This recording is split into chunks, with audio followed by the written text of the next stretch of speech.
நம்ம பாரம்பரிய உணவை சாப்பிட்றதா நெடுநாள் வாழ்றதுக்கு, இல்லை கண்ட கண்ட உணவையும் சாப்பிட்றதா?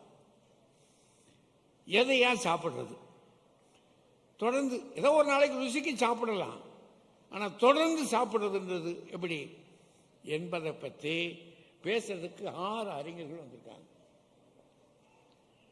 பாரம்பரிய உணவு தான் நம்ம ஊருக்கு நல்லது, நம்ம ஊருக்கு பாரம்பரிய உணவு தான் நல்லது.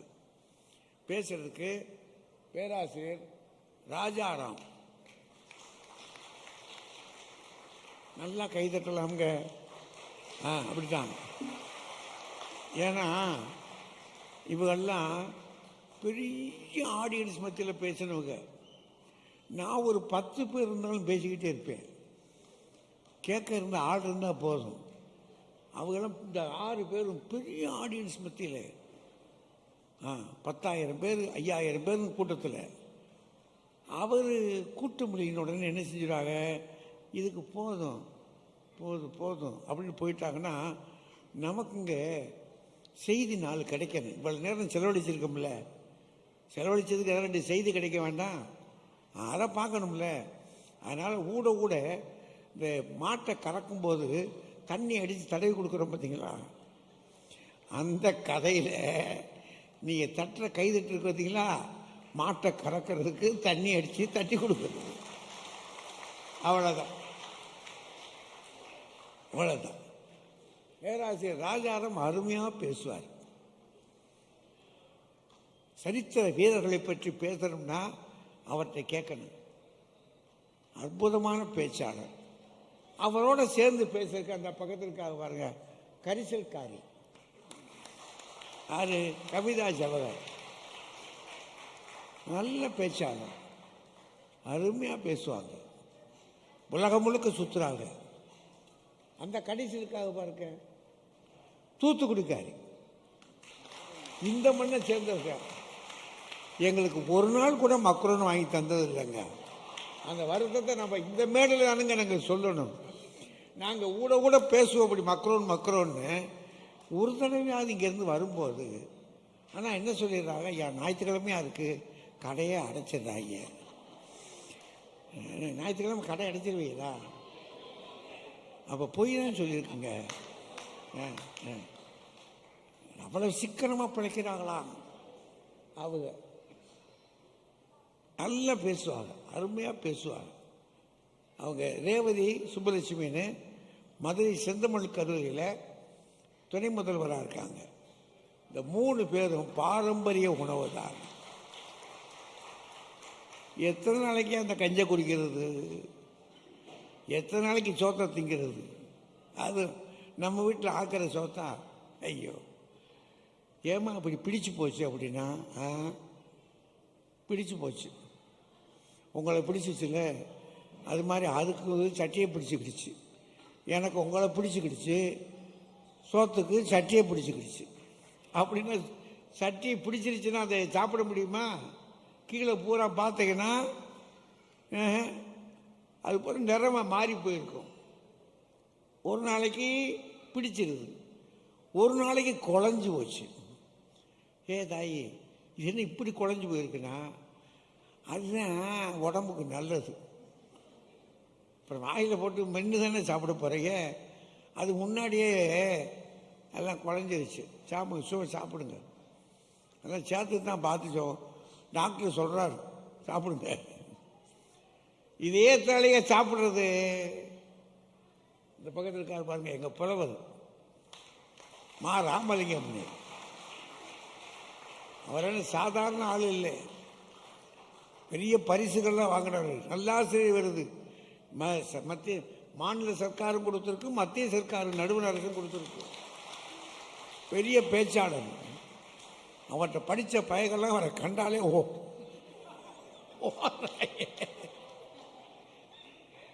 இழுத்து வச்சு எங்களை கண்டு ஓடுற மாதிரி தான், இழுத்து வச்சு அறுப்பார் அவர். அருமையான பேச்சாளர். அடுத்து இருக்கிறது கருணாநிதி, பேரை கேட்டுக்கங்க. ஆமாம், நாகர்கோவில்காரரு, ரொம்ப தெளிவாக பேசுவார், நல்ல தமிழ். அந்த கடைசியில் இருக்காரு பாருங்க அவர் ராஜகுமார், அவரும் நாகர்கோவில் ரொம்ப தெளிவாக பேசுவாங்க, புரட்சிகரமாக பேசுவாங்க. இவங்க 3 பேர் என்ன சொல்கிறாங்க, பல வகை உணவு தான் ஐயா, பல வித உணவு அதுதான் ஏன் சாப்பிடணும், சும்மா என்னத்தையா போட்டுக்கிட்டு. உலகத்தை ஆதரிப்போம்யா, யாதும் உணவே யாவரும் சாப்பாடே, யாதும் ஊரே யாவரும் கேள்வி மட்டும் சொல்கிறீங்க. எல்லா இடமும் ஊர், எல்லா உணவும் எல்லா நாடும் எங்கள் நாடுன்னு மாதிரி எல்லா உணவும் எங்கள் உணவே சாப்பிடியா அப்படின்னு இவங்க நிற்கிறாங்க. என்னதான் விஷயம் கொஞ்சம் கேட்கலாம்ல. அதனால் ஒரு 8, 8:30க்குள்ளே முடிச்சு 8:15, 8:30க்குள்ளே முடிச்சிடலாம். போதுமா? நீங்கள் இருந்தா அது வேற இருக்குல்ல. ஏன்னா ஆமாம், இது அவ்வளோ நேரம் பேசுவாங்களா, ஆத்தடி ஊருக்கு போகணுமையா அப்படின்னு கூடாது. நீங்கள் கேட்குற மாதிரி இருந்துச்சு சொன்னால் கொஞ்சம் பேசலாம் என்று சொல்லி இப்போ நம்முடைய நாம் நலமுடன் வாழ பெரிதும் தேவை. அதுதானா? நலமாக வாழ்வதற்கு பெரிதும் தேவை பாரம்பரிய உணவே. பாரம்பரிய உணவே என்று பேச வருகிறார் நம்முடைய பேராசிரியர் ராஜாராம் அவர்கள். நீங்கள் பேசி முடிச்சு கிளம்பிடுங்க, நீங்கள் பேசி முடிச்சுட்டு போகலாம், உங்கள் நேரத்தை பார்த்துக்கோங்க. எங்கள் வணக்கத்துக்குரிய நடுவர் பெருந்தகை ஐயா தமிழறிஞர் அவர்களே, பட்டிமன்ற சகோதர சகோதரிகளே, உணவு திருவிழாவை மிக சிறப்பாக ஏற்பாடு செய்திருக்கிற அலுவலர் பெருமக்களே, என் முன்னே அமர்ந்திருக்கின்ற தூத்துக்குடியின் முத்துக்களே, உங்கள் அனைவருக்கும் என் அன்பான பணிவான வணக்கங்கள். பெருமைக்குரியவர்களே, மனிதன் மண்ணை சார்ந்து வாழ்பவன். மனிதன் மட்டுமல்ல, மண்ணிற்கு என்று ஒரு இயல்பு உண்டு. அந்த மண்ணை பொறுத்துதான் மனித வாழ்க்கை இருக்கும். நீங்கள் ஒருவரை பார்த்த உடனேயே இந்தியாவிற்குள்ளே இருந்தாலும் கூட இவர் இந்த மாநிலத்தை சார்ந்தவர் என்பதை ஓரளவு சொல்லிவிடலாம். அந்த உருவ தோற்றம். ஒவ்வொரு மண்ணிற்கு என்று மரங்கள் உண்டு. ஐரோப்பாவில் வளர்கிற மரத்தை கொண்டு நாம் தூத்துக்குடியில் வைத்தால் நிச்சயமாக வராது. அது அந்த மண்ணை சார்ந்தது.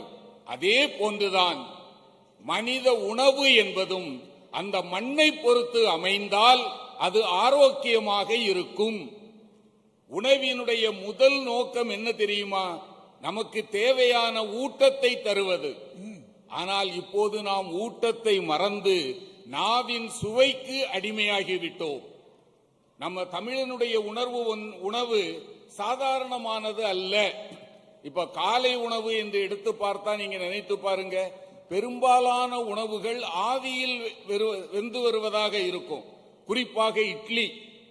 இன்று உலகமே இட்லியை நோக்கி வருகிறது. அதற்கு எப்படி இவங்க துணை உணவு அமைத்தார்கள் பார்த்தீர்களா? இட்லியில கார்போஹைட்ரேட் அதிகமாக இருந்தா இப்போது புரோட்டீனுக்காக பருப்பு சேர்ந்த சாம்பார் இருக்கும். அதே போல தேங்காயை சேர்த்து சட்னி இருக்கும். பொரிகடலையே அதுல சேர்த்துருவாங்க. அப்போ புரோட்டீன் உங்களுக்கு இன்னொரு பக்கத்தில் கிடைக்கிறது, தேவையான விட்டமின்கள் கிடைக்கின்றன. இந்த உணவு என்பது சொல்லிக் கொடுக்காமலேயே சமச்சீர் உணவாக இருந்தது. ஆனா இன்றைக்கு உள்ள உணவு எப்படி இருக்கிறது? சாப்பிடக்கூடிய அந்த பிட்சாவும் பர்கரும் இந்த மண்ணுக்கு தேவையா? அது மட்டுமல்ல, மாலை நேர உணவாக நம்மிடையே பல வகை உணவுகள் இருந்தன. முன்னால் எல்லாம் பெரும்பாலும் பெரியவர்கள் இந்த கஞ்சி என்று குடித்தார்கள். உளுந்தங்கஞ்சி என்று சொல்வார்கள்.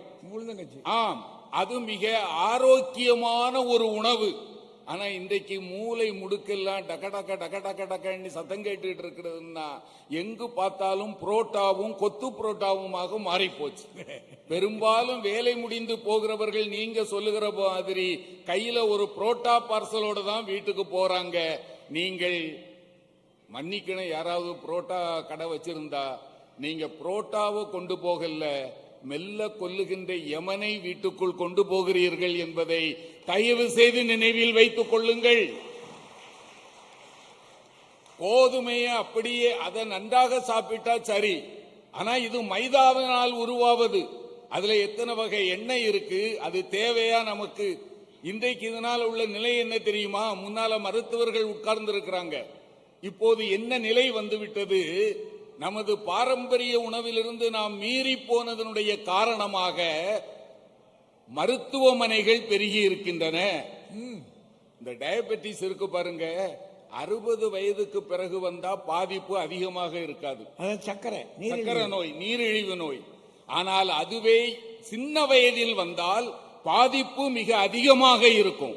இங்க இருக்கிற மருத்துவர்கள்ட்ட கேட்டு பாருங்க, இப்போது 20 வயதுக்கு உட்பட்டவர்களிடையே வருகிற அந்த இனிப்பு நோய் 3 மடங்கு 300% அதிகமாகி இருக்கிறது. பிறவியிலே வருது. காரணம் என்ன?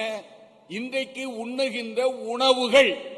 குழந்தைக்கு ஆரோக்கியமான உணவு கொடுங்க. முன்னால இட்லி கொடுத்தாங்க, தோசை கொடுத்தாங்க, ஆப்பம்.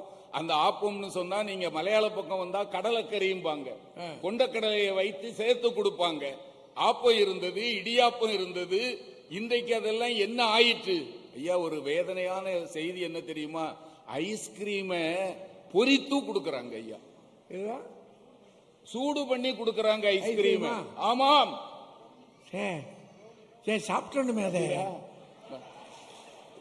ஐயா நீங்க சாப்பிட எனக்கு தெரியாம போச்சு.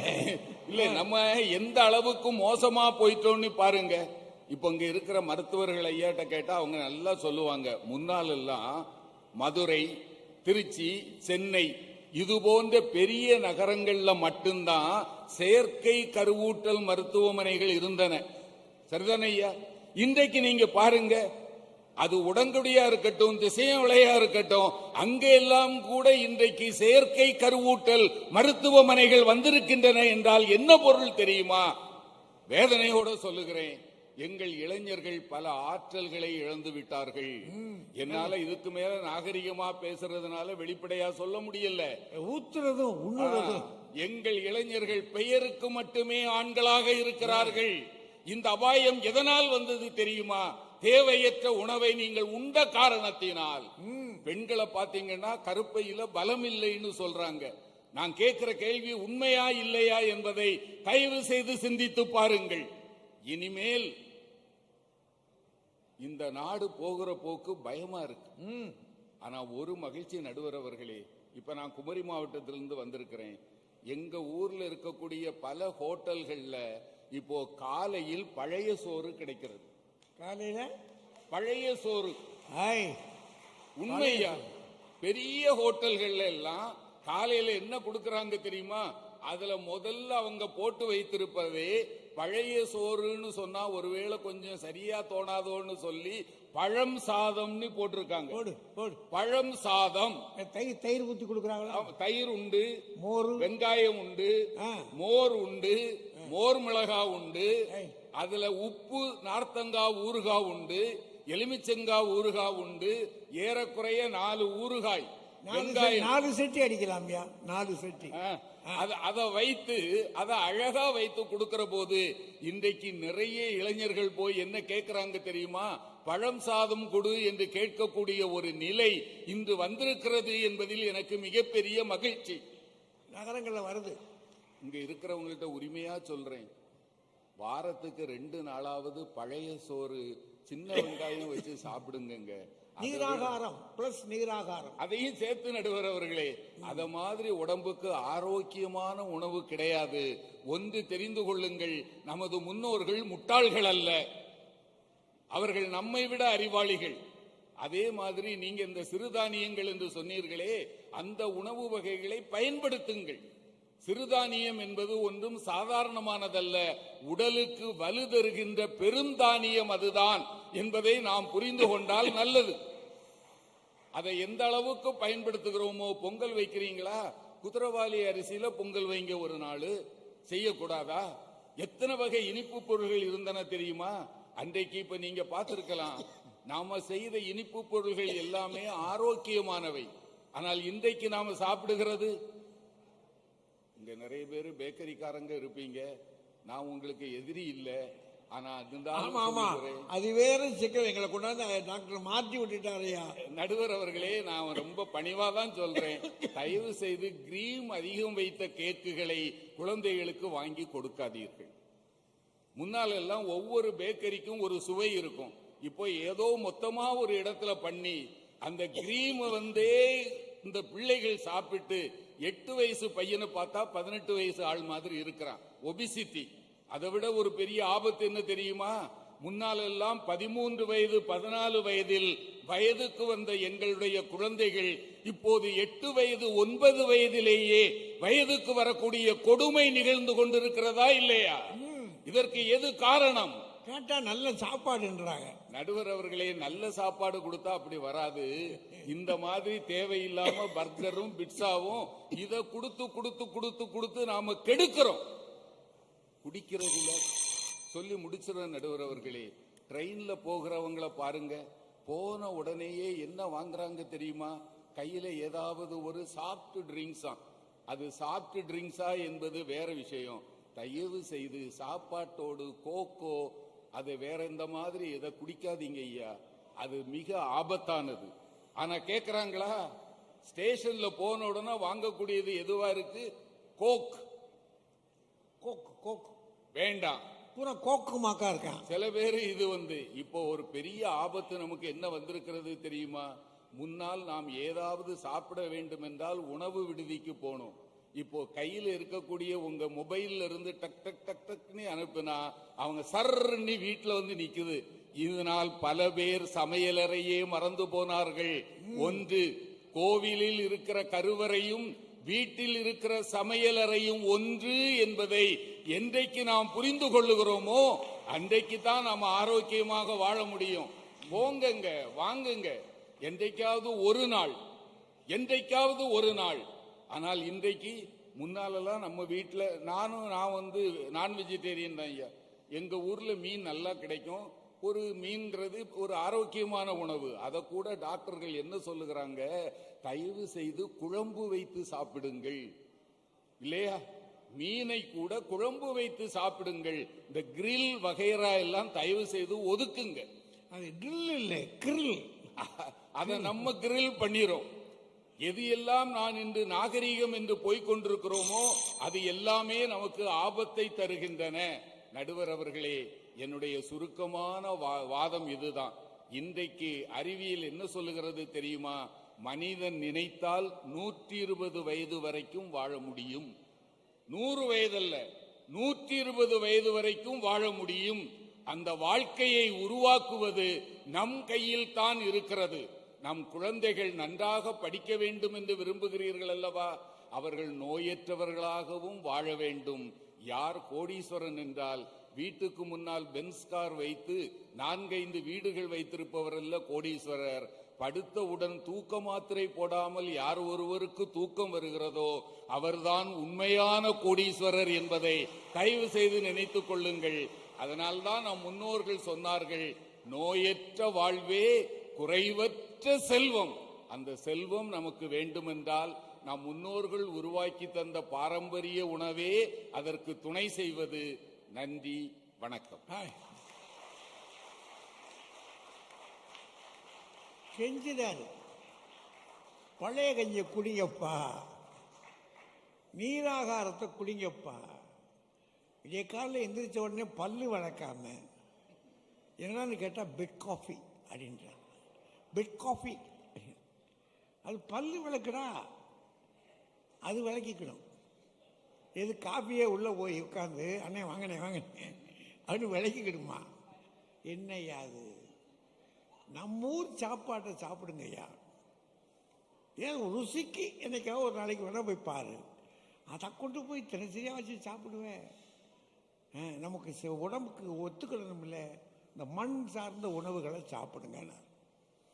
முடிச்சிட்டார். இவ்வளோ தெளிவாக சொல்கிறாரு. இதுக்கு மேலே பேசணுமா நீங்கள்?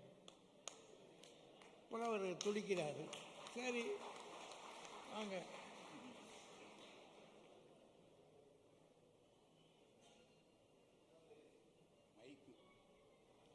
ஐயா கொஞ்சம் மைக்கு வச்சு விடுங்கய்யா.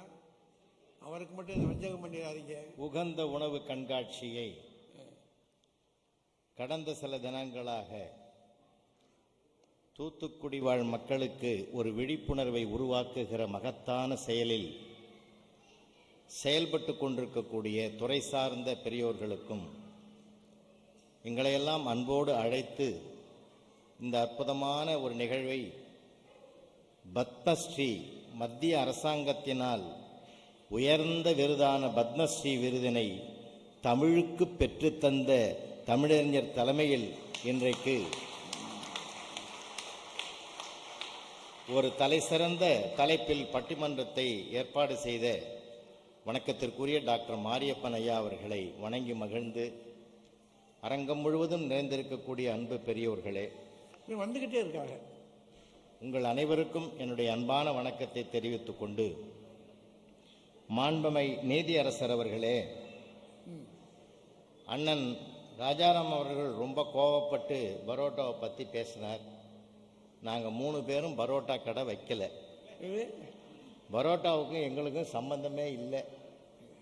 நான் நினச்சி சொல்லுவேன், எங்கள் வீட்டிலே சொல்லுவேன், பரோட்டா அப்படின்னாலே அது சாப்பிட்டவனை புரட்டி எடுக்கும். அப்புறம் அதனால தான் அதுக்கு பரோட்டான்னு பேர் வச்சானோ என்னன்னு தெரியல. அந்த உணவு அப்பப்போ சாப்பிட்ற உணவு இல்லை, எப்போவாவது ஆசைப்பட்டு சாப்பிட்ற உணவு தான் அது. அதுவே ஆகாரமாக கிடையாது. இப்போ மாண்புமை நீதியரசர் அவர்களே, இப்போ உலகம் சின்னதாக போச்சு. உலகம் உள்ளங்கையில் வந்துட்டுது. ஒரு மனிதன் கூட உள்ளூரில் ரொம்ப நாள் இருக்கிறது இல்லை, பல இடங்களுக்கு போய் வர வேண்டிய சூழ்நிலைக்கு ஆளாயிட்டான்.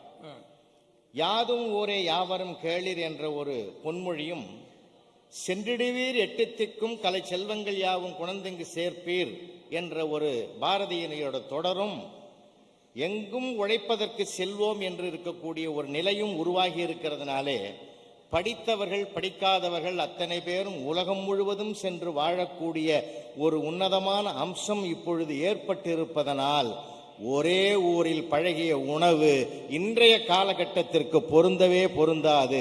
அந்தந்த ஊருக்கான உணவையும் நாம் பழகினால்தான் போய் வாழ முடியும். உண்மை உண்மை. இதைத்தான் நாங்கள் பல வகை உணவுன்னு சொல்றோம்.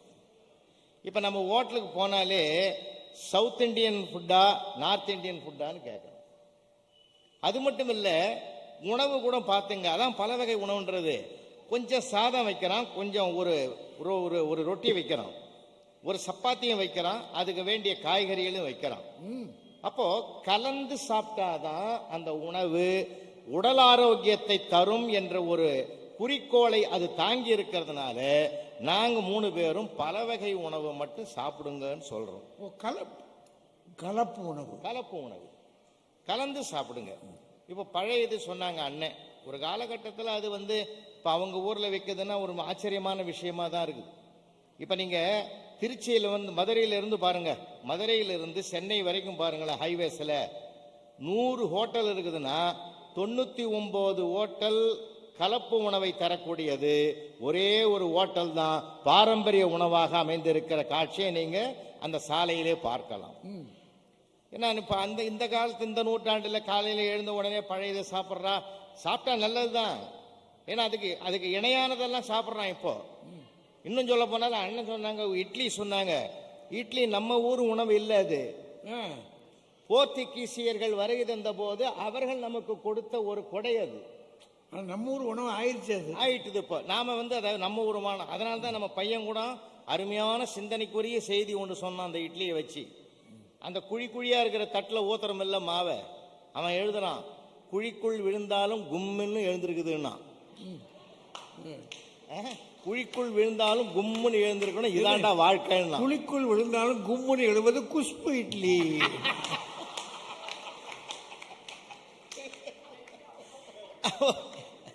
அப்போ அதை வச்சே ஒரு வாழ்க்கை சொன்னான். நம்ம வாழ்க்கைக்கு அந்த உணவை கொடுத்தது போர்த்துகீசியர்கள். ஏன்னா அவன் வந்து ஆவியில் வேகிற ஒரே ஒரு அம்சம் அதுக்கு தான் இருக்கு.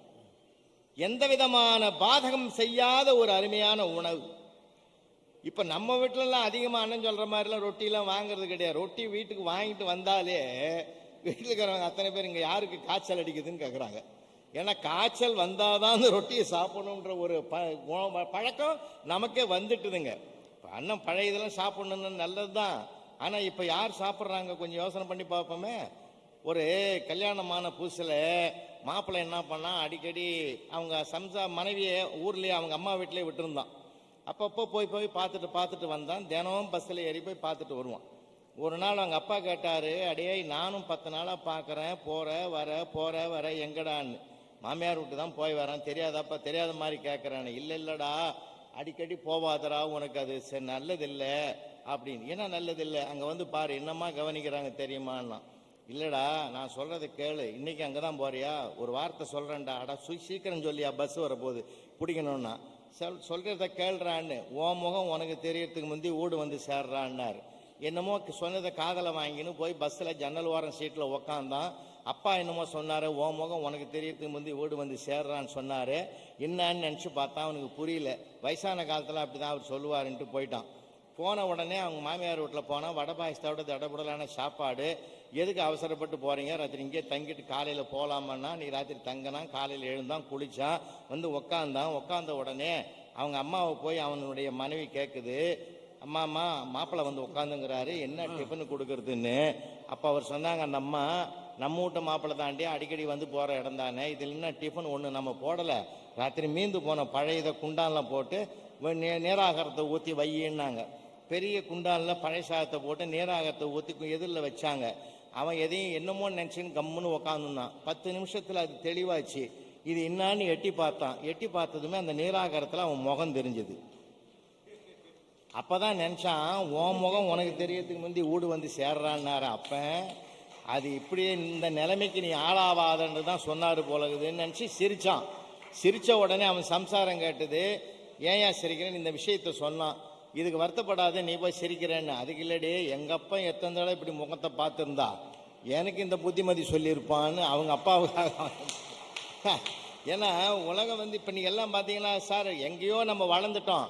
ஒரு ஹோட்டலில் ஃபேமிலியோடு போனோமே, இப்போ 10 பேர் போனால் 10 பேருக்கும் தனித்தனி ஆர்டர் பண்ணுறதில்ல சார் உணவை. குறிப்பிட்ட உணவை ஆர்டர் பண்ணிட்டு 10 பேரும் ஷேர் பண்ணிக்கிறாங்க தெரியுங்களா. எல்லாமே ஷேர் பண்ணிக்கிறாங்க. இந்த வாண்டிஸ்லாம் போச்சுங்களா, குட்டீஸ்லாம் போய் உட்காந்தா முதல்ல எது கேட்குது, நூடுல்ஸு. இல்லைன்னா எழுந்து வெளியே வந்துடுது சார், வெளியே வந்துடுதுங்க. பல குடும்பங்கள் எல்லாமே ஹோட்டலில் தான் இருக்குது இன்னைக்கு. எல்லா குடும்பங்களும் ஹோட்டலுக்கு போதிய பல வகை உணவு அங்கே தான் கிடைக்கும். ஒரு சில வகை உணவு தான் நம்ம வீட்டில் உருவாக்க முடியுன்றதுனால தான் சார் ஹோட்டலுக்கு வராங்க. அது மட்டும் இல்லை, அன்னைக்கு கூட ஒரு அம்மா சமைச்சு கொடுத்தது, அவன் டிவி பார்த்துங்க சாப்பிட்டான். அந்த அம்மா கேட்குது, டிவி பார்த்துன்னு சாப்பிடாதையா, அது டேஸ்ட் தெரியாதுன்னு. அது டேஸ்டாக இருந்தால் நான் ஏண்டி டிவி பார்க்குறேன்னா. ஏன்னா அவனுக்கு அதான் தெரியும். அன்னைக்கு கூட ஒரு ஹோட்டலில் வந்து ஒருத்தன் உக்காந்தான், சர்வர் தம்பி எங்கே வாங்கன்றான். வந்தான், தண்ணி கொண்டாந்து வச்சான். வச்ச தண்ணி கூட அவன் குடிக்கல சார். என்னமோ 2 பேரும் பேசினா, எழுந்து வேகமாக கோவமாக போட்டான். கல்லாப்பட்டியில் இருந்த முதலாளி கேட்டார், என்னடா வந்தவன் தண்ணி கூட குடிக்கல, அம்மா வேகமாக கோவமாக போகிறானே, இன்னத்த சொன்னான் அவனுக்குன்னு. ஒன்றுமே சொல்லலை முதலாளி, இங்கே சாப்பிட்டா வீட்டில் சாப்பிட்ட மாதிரி இருக்குன்னு சொன்னேன். அவனுக்கு அம்மாவும் கோவம் வந்துடுது. ஏன்னா அவன் அங்கே சரியில்லைன்னு தான் இங்கே வந்தான். இங்கேயும் எப்படி இருக்குதுன்னு நினச்சி அவன் போயிட்டான்னா. மாண்புமிகு நீதி அரசர் அவர்களே, இன்றைக்கு வந்து ஒரு உணவில் ஒன்றை சொல்லி நான் நிறைவு செய்கிறேன். இந்திய உணவு, இயற்கை உணவு, வீகான் உணவு, பேலியோ உணவுன்னு உணவில் பல வகை உணவுகள் இன்றைக்கு வந்துட்டுது. இந்த உணவு வகைகள் எல்லாம் நமக்கு உகந்தது எது, உடலுக்கு அற்றால் அளவறிந்து உண்க அகதுடன் பெற்றான் நெடுதிக்குமாறுன்னு ஐயா சொன்ன முதல் முன்னுரையில் சொன்ன மாதிரி, அளவோடு பழகக்கூடிய அளவுக்கு அது குறிப்பிட்ட பல வகை உணவுகளை நாம் எடுத்து சாப்பிட்டோம்னா, இன்னும் சொல்ல போனால் உடல் ஆரோக்கியமாக இருக்கணும்னா வாங்கினதெல்லாம் பாரம்பரிய உணவாக கூட இருக்கட்டும், அதை ஃப்ரிட்ஜுக்குள்ளே வச்சு வச்சு வச்சு வச்சு வச்சு நம்ம சாப்பிட்றது இருக்குது. அதை விட மோசம் ஒன்றுமே இல்லை சார். ரொம்ப கஷ்டம் சார், ரொம்ப கஷ்டம். அதுங்க அன்றைக்கி ஒரு அம்மா ஒன்று சொல்கிறேன், ஒரு பிச்சைக்காரன் வந்து அம்மா தாயே ஏதாவது கொடுன்னா, அந்த அம்மா என்ன பண்ணிச்சு, பழைய இதை கொண்டாந்து கொடுத்தது.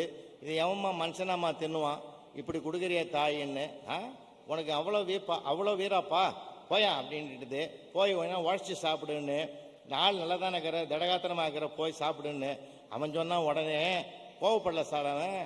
அம்மா நீ ஒன்றும் பார்க்கறதுக்கு நயன்தாரா மாதிரி இருக்கிற, நீ என்ன சினிமாவுக்கா போன நடிக்கிறதுக்கு, இங்க இருக்கிறதுங்களுக்கெல்லாம் வடிச்சு கொட்டுறதுக்கு இங்கேயே நீ இல்லை அப்படின்ன உடனே அந்த அம்மா கண் கலங்கி, என்னை புரிஞ்சுக்கணும் ஒரே ஆள் நீதாண்டா தம்பின்னு சொல்லி உள்ள போய் 4 இட்லி சூடா கொண்டாந்து கொடுத்து இதை சாப்பிட்றான்னுச்சு.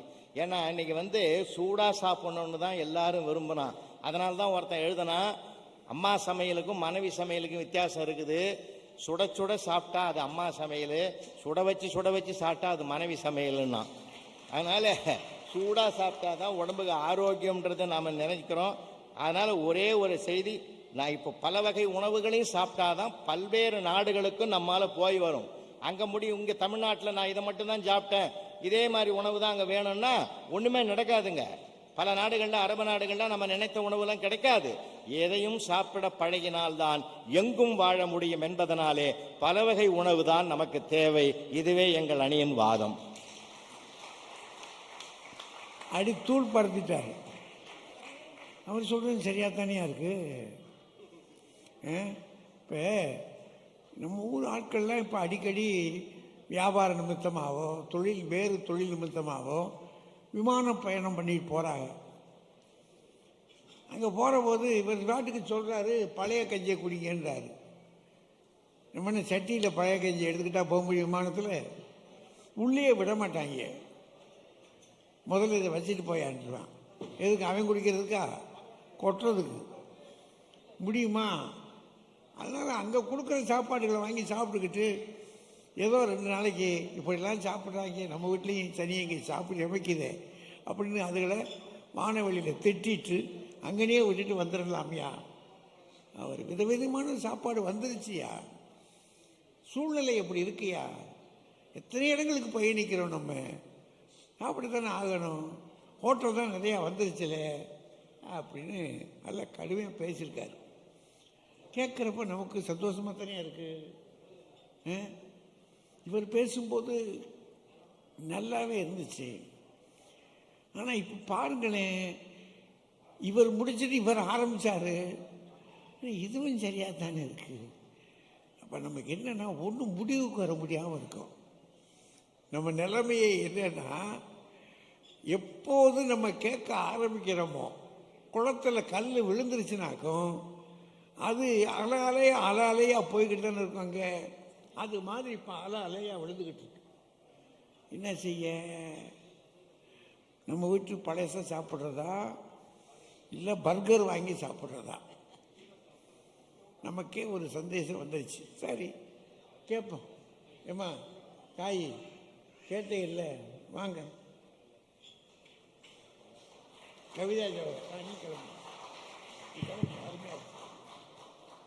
பேரன்பிற்கும் பெருமதிப்பிற்கும் உரிய நடுவர் அவர்களே, 2 அணிகளையும் சார்ந்த அறிஞர் பெருமக்களே, உணவு திருவிழாவை மிக சிறப்பாக நடத்தி கொண்டிருக்கிற மாவட்ட நிர்வாகத்தை சார்ந்த பெரியோர்களே, ஆங்கில ஏகாதிபத்தியத்தை குத்தி பார்த்த வைர ஊசியாம் வஉசி பிறந்த தூத்துக்குடி மண்ணின் மைந்தர்களே, உங்கள் அத்துணை பேருக்கும் என்னுடைய பணிவான வணக்கங்களை கனிவோடு தெரிவித்துக் கொள்கிறேன். ஐயா புலவர் ஐயா ரொம்ப சிறப்பா பேசினாங்க. அவங்க சொன்னாங்க, இட்லி அப்படிங்கிறது நம்ம நாட்டு உணவு கிடையாது, அது போர்ச்சுகீசிய உணவு அப்படின்னு சொன்னாங்க. அப்ப போர்ச்சுகீசியத்துக்கு இப்ப போனா அந்த உணவு அங்க இருக்கணும்ல? இருக்கணும். இல்ல அவங்க அதுக்கு மேல போயிட்டாங்க. அது நம்ம உணவுயா? ராஜேந்திர சோழனுடைய கல்வெட்டுல கங்கை கொண்ட சோழபுரத்துல இட்டவி என்கின்ற வார்த்தை பதியப்பட்டிருக்கிறது.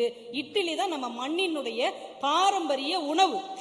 அதனால நீங்க தைரியமா சாப்பிடுங்க. போற வேகத்துல நம்மளை ஏமாத்திட்டு போயிட்டாரு அந்த ஆளு. நீங்க பாட்டுக்கு பல வகை உணவுல எல்லாத்தையும் அடிச்சு நொறுக்கி அரசியல் இருக்க வேண்டிய ஆளு அந்த ஆளு. குஷ்பு இட்லியை விட பயங்கர பெரிய பொய் அது. ஹோட்டலுக்கு போனா பல வகை உணவை வாங்கி ஷேர் பண்றாங்க. இதுக்கு பேர் தான் பாவத்தை பங்கு வைக்கிறதுன்னு அர்த்தம். ஒருத்தர் கெட்டு போனா போதாது, எல்லாரும் சேர்ந்து கெட்டு போவான்ட்டு அதை பங்கு வைக்கிறது. பார்சல் போடுறதுன்னு என்ன தெரியுமாங்கய்யா? பரிதாபத்தை பார்சல் கட்டிட்டு போறதுன்னு அர்த்தம். அதுக்கு ஐயா இவ்வளவு சப்போர்ட் பண்ணி இருக்கிறாங்க. ஒன்னு ஞாபகம் வச்சுக்கோங்க என் இனிய பெரியவர்களே, உணவு என்பது வெறும் வயிற்றின் தேவை இல்லை. உணவு என்பது நம் வாழ்க்கையின் பண்பாடு. உணவு என்பது நம்முடைய கலாச்சாரம். உணவு என்பது நம்முடைய அடையாளங்க. அதனாலதான் தமிழர் திருநாள், பொங்கல் திருநாளை நம்ம எப்படி கொண்டாடுறோம்? நம்ம மண்ணுல வணைஞ்ச பானை, நம்ம ஆத்துல இருந்து எடுத்த தண்ணி, நம்ம மாட்டுல இருந்து கறந்த பால், நம்ம வயல்ல இருந்து வந்த பச்சரிசி. நம்ம வீட்டு பிள்ளைகளுக்கு பச்சரிசிக்கும் புழுங்கரிசிக்கும் வித்தியாசம் தெரியல. இது வேற மரத்துல விளையுது, இது வேற மரத்துல விளையுதுங்கிறாங்க. பச்சரிசி தாங்க அவிச்சா புழுங்கரிசி. பச்சை அரிசியை போட்டு நம்ம கரும்பாலையில இருந்து வந்த சர்க்கரையை போட்டு மஞ்சள் இஞ்சி எல்லாம் சுத்தி வச்சு வாழைத்தோப்புல இருந்து வெட்டி எடுத்த வாழை இலையை வைத்து கரும்பை சுற்றி வைத்து இந்த இயற்கையின் கடவுளான சூரியனை வழிபாடு செஞ்சு பொங்கலோ பொங்கல்னு சமைக்கிறோம் இல்லையா? இதுதான் தமிழன் மண்ணின் பண்பாடியா? எல்லாமே நம்ம மண்ணுல இருந்தே கிடைக்குது பாத்தீங்களா? இவங்க சொல்றதை கேட்டா அன்னைக்கும் பர்கர் வாங்கி சாப்பிடுவாங்க உங்களுக்கு. அமெரிக்கா போங்க, அமெரிக்கா உணவு சாப்பிடணும், எல்லாம் அமெரிக்கா போயிருங்க. இங்க இருந்துகிட்டு ஏதாவது சாப்பிட சொல்றீங்க? மண்ணில் விளைஞ்ச பொருட்களை சாப்பிடும் போது தாங்க மண்ணின் மேல பற்றும் நேசமும் அதிகரிக்கும். அந்த மண்ணு மேல உள்ள பற்று போனதுனாலதான் கொக்கோ கோலாவை வாங்கி வச்சுக்கிட்டு பெருமையா போறாங்க. கையில கொய்யாப்பழம் யாராவது வச்சிருந்தா கேவலமா பாக்குறாங்க. இன்னும் கொய்யாப்பழத்தை வச்சுக்கிட்டு அலையிற அப்படின்னு. KFCல சாப்பிட்டா பெருமையாகவும் கேப்பக்கூழ் சாப்பிட்டா கேவலமாகவும் பார்க்கிற ஒரு தலைமுறையை இவங்கள மாதிரி ஆள்கள் தான் ஏன் உருவாக்கி விட்டுருக்காங்க. கேப்ப ரொட்டி டமாசுன்றான். உணவு கேள்விப்பட்டாங்கப்பா. உணவுங்கிறது குணம் இல்லையாங்க. உடலுக்கு கீரை, உள்ளத்துக்கு கீதைன்னு பாட்டி சொல்லி வச்சாங்க. வல்லாரை உண்பதும் நன்றே, நல்லாரை காண்பதும் நன்றே. அந்த உணவோடு எவ்வளவு நல்ல விஷயங்களையும் சேர்த்து நமக்கு கற்றுக் கொடுத்தார்கள். 80 பைசா பெருமானம் இல்லாத இந்த பெப்சிக்கும் கொக்கோ கோலாவுக்கும் 25 ரூபாய் கொடுத்துட்டு நம்ம மண்ணுல விளைஞ்ச பதினிக்கு இளநீருக்கும் 10 ரூபாய்க்கு பேரம் பேசிக்கிட்டு இருக்கிறோம்னா அப்ப இந்த மண்ணின் மேல உள்ள பற்றும் போயிடுச்சு, விவசாயிகள் மேல உள்ள அன்பும் போயிருச்சுங்கிறதானங்க அர்த்தம். யாரோ கொடுக்கறது என்ன விலைக்குனாலும் வாங்குறீங்க. வெத்தலை பாக்குங்கிறது நம்மளுடைய பாரம்பரியம். ஐயா, நீங்க என்ன வேணா சாப்பிட்டுட்டு வெத்தலை பாக்கு சாப்பிடுங்க, உடனே ஜீரணமாயிரும்.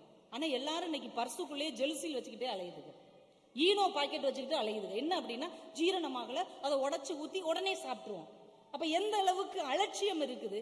முன்னாடி எல்லாம் கல்யாண வீடுகள்ல சீர் கொடுத்து விடுவாங்க இல்லையா மணமகளுக்கு? ஒரு அரிசி பெட்டியில முறுக்கு, பொருள் விளங்கா உருண்டை, அதிரசம், இந்த 3ஐயும் கொடுத்து விடுவாங்க. பொரி விளங்கா எதுக்கு தெரியுமாயா? புது மணத்துக்கு புகுந்த வீட்டுக்கு போற அந்த பொண்ணுக்கு அந்த மக்களை பத்தி ஒண்ணுமே தெரியாது, ஒரு பொருளும் விளங்காது. போன கொஞ்ச நாளைக்கு உனக்கு ஒரு பொருளும் விளங்காம தான் இருக்கும். பொருள் விளங்கா உருண்டை. கொஞ்ச நாள் மாப்பிள்ளை வீட்டுக்காரங்க முறுக்கிக்கிட்டு தான் இருப்பாங்க. அதுக்கு முறுக்கு. அவங்களோட நீ நல்லா பழகிட்டேன்னா வாழ்க்கை அதிரசமா இருக்கும், இனிப்பா இருக்கும். இத்தனையும் கொடுத்து விடுறாங்க. இதான் காரணம் அதுக்கு தான். ஆனா இப்ப என்ன கொடுக்கறாங்க? எல்லாம் வட இந்தியனுடைய ஸ்வீட்டு தான். காஜு கத்தலி, லவங்க லதா, கபா, இதையெல்லாம் கொண்டு போய் சாப்பிட்டா எப்படிங்க அங்க வாழ்க்கையை புரிந்து கொள்ளக்கூடிய ஒரு பக்குவம் வரும்? பொங்கலுக்கெல்லாம் கரும்பு அப்படியே உரிச்சு கடிச்சு சாப்பிடுவாங்க. பல்லும் உறுதியா இருக்கும், பல்லுல கரையும் படியாம இருக்கும். இப்ப அதையே ஜூஸ் போட்டு கரும்பு ஜூஸ் சாப்பிடுறீங்களா அப்படிங்கிறாங்க. அப்ப நம்ம பாரம்பரியத்தையே நம்ம எவ்வளவு டைலூட் பண்ணிக்கிட்டே போறோங்கிறத தயவு செஞ்சு நம்ம புரிஞ்சுக்கணும். உணவு என்பது தாங்க ஞானம், உணவு என்பது தவம், உணவு என்பது தெய்வம் இந்த மண்ணை பொறுத்த வரைக்கும். அதனாலதான் திருமூலர் சொன்னாரு, உள்ளம் பெரும் கோயில், ஊன் உடம்பு ஆலயம் என்று சொன்னார். இந்த உடம்பு கோயிலுங்க, இந்த உடம்பு ஆலயம். கண்டதையும் கோயிலுக்குள்ள போடுவோமா நம்ம? அப்ப எந்த அளவுக்கு நம்ம மூதாதையர்கள் சொல்லி வச்சிருக்கிறாங்க. ஐயா, நம்ம ஊர்ல எல்லாம் ஒரு பரிபூர்ண நிலையை அடைஞ்சவரை, பக்குவ நிலையை கற்றுக் கொடுப்பவரை என்ன சொல்லுவோம்னா தபசின்னு சொல்லுவோம். தபசின்னு தானே சொல்லுவோம். இதே மண்ணுல தான் அரிசியையும் காய்கறிகளையும் யார் பக்குவப்படுத்தி கொடுக்கிறாரோ அவருக்கு தவசி பிள்ளை என்று பெயர் வைத்திருந்தார். அப்ப உணவை கற்றுக் கொடுப்பது கூட ஒரு ஞானமாக இந்த மண்ணுல பார்த்தாங்க இல்லையா? அதான் ஜென் தத்துவத்துல ஒரு டீயை நீங்க எப்படி பக்குவமா குடிக்கிறீங்களோ அதன் மூலமாகவே ஞானத்தை அடைய முடியும் அவன் கத்துக் கொடுத்தான். அப்ப உணவை எப்படி உள்வாங்குவதுன்னு புரிஞ்சுக்கணும் இல்லையா? இப்ப ஆடி பெருக்கு முடிஞ்சிச்சியா? ஆடி பெருக்குக்கு காவிரிக்கு பக்கத்துல நின்று காவிரி தாய்மை அடைந்திருக்கிறாள் என்று 9 வகையான சித்திரான்னம் படைத்து காவிரி நதியை தாயாக கொண்டாடிய பண்பாடு நம்முடைய பண்பாடு என்றால் எல்லாமே உணவை தானங்க அடிப்படையா கொண்டிருக்கு. கடவுளையே சாப்பாடு போட்டு ஒருத்தர் வீட்டுக்கு கூட்டு வந்துட்டான்ல, இளையான்குடி மாரநாயனார் ஒருத்தர் அடியவர்களுக்கெல்லாம் சாப்பாடு போட்டு மோட்சத்தை அடைந்தார் என்றால் இந்த உணவு என்பது சாதாரணமான விஷயம் இல்லை, இறைவனை காட்டுகிற அடையாளம் என்று நம்ம முன்னோர்கள் பதிவு செய்திருக்கிறார்களா இல்லையா? அதனாலதாங்க கடவுளுக்கு படையல் வைக்கிறோம், பிரசாதம் வைக்கிறோம். இறந்து போன முன்னோர்களுக்கு கூட அவங்க காக்கையாக வந்து சாப்பிடுவாங்கன்னு நாம அதுக்கு சாப்பாடு வைக்கிறோம் என்றால், உணவு என்பது இந்த மண்ணை பொறுத்த வரைக்கும் வெறும் வயிற்றுப்பாடு இல்லை, வாழ்க்கையின் அடையாளமாக இருக்கு. இவங்க வந்து இவ்வளவு கோபம் வந்து பயங்கரமா உட்கார்ந்துட்டு இருக்கிறாங்க. அது மட்டும் இல்லைங்க, இன்னைக்கு நம்ம ஹோட்டல்ல போனா பிள்ளைங்க கேக்குது, அந்த ஒயிட் சட்னி கொடுங்க, ஒயிட் சட்னி, ரெட் சட்னி எனக்கு வேண்டாம், கிரீன் சட்னியை தாத்தாவுக்கு போடுங்க, பிளாக் சட்னி வைங்கன்னு சொல்லி கேட்கல. கூடிய சீக்கிரம் அதுவும் வந்தாலும் வரும். தேங்காய் சட்னியும் ஒயிட் சட்னிங்கிறாங்க ஐயா, தக்காளி சட்னி ரெட் சட்னி, கொத்தமல்லி சட்னி கிரீன் சட்னியா. அப்போ நீங்க ஆங்கில கலாச்சாரத்துக்கு பல வகை உணவுக்கு மாறும்போது நம்ம நாட்டின் பொருட்கள் கூட பிள்ளைங்களால் மறக்கப்பட்டு விடுகிறதுங்கிறதான உண்மை. யோசிச்சு பாருங்க, உணவு என்பது தமிழனுடைய அறம். அதனாலதான் ஐயமிட்டு உண் அப்படின்னு அவ்வை பாட்டி சொன்னாங்க. உண்பது நாளி உடுப்பவை இரண்டே என்று சங்க இலக்கியம் சொன்னுச்சு. உண்டி கொடுத்தோர் உயிர் கொடுத்தோரே என்று மணிமேகலை பேசியது. சாப்பாடு உயிர் கொடுக்கறதா இருக்கணும். ஆனா இவங்க சொல்ற பல வகை உணவு உயிரை எடுக்கிறதா இருக்கு. கேரளால ஒரு பிளஸ் ஷவர்மான்னு ஒண்ணு இருக்கு, கேள்விப்பட்டிருக்கீங்களா? ஷவர்மா.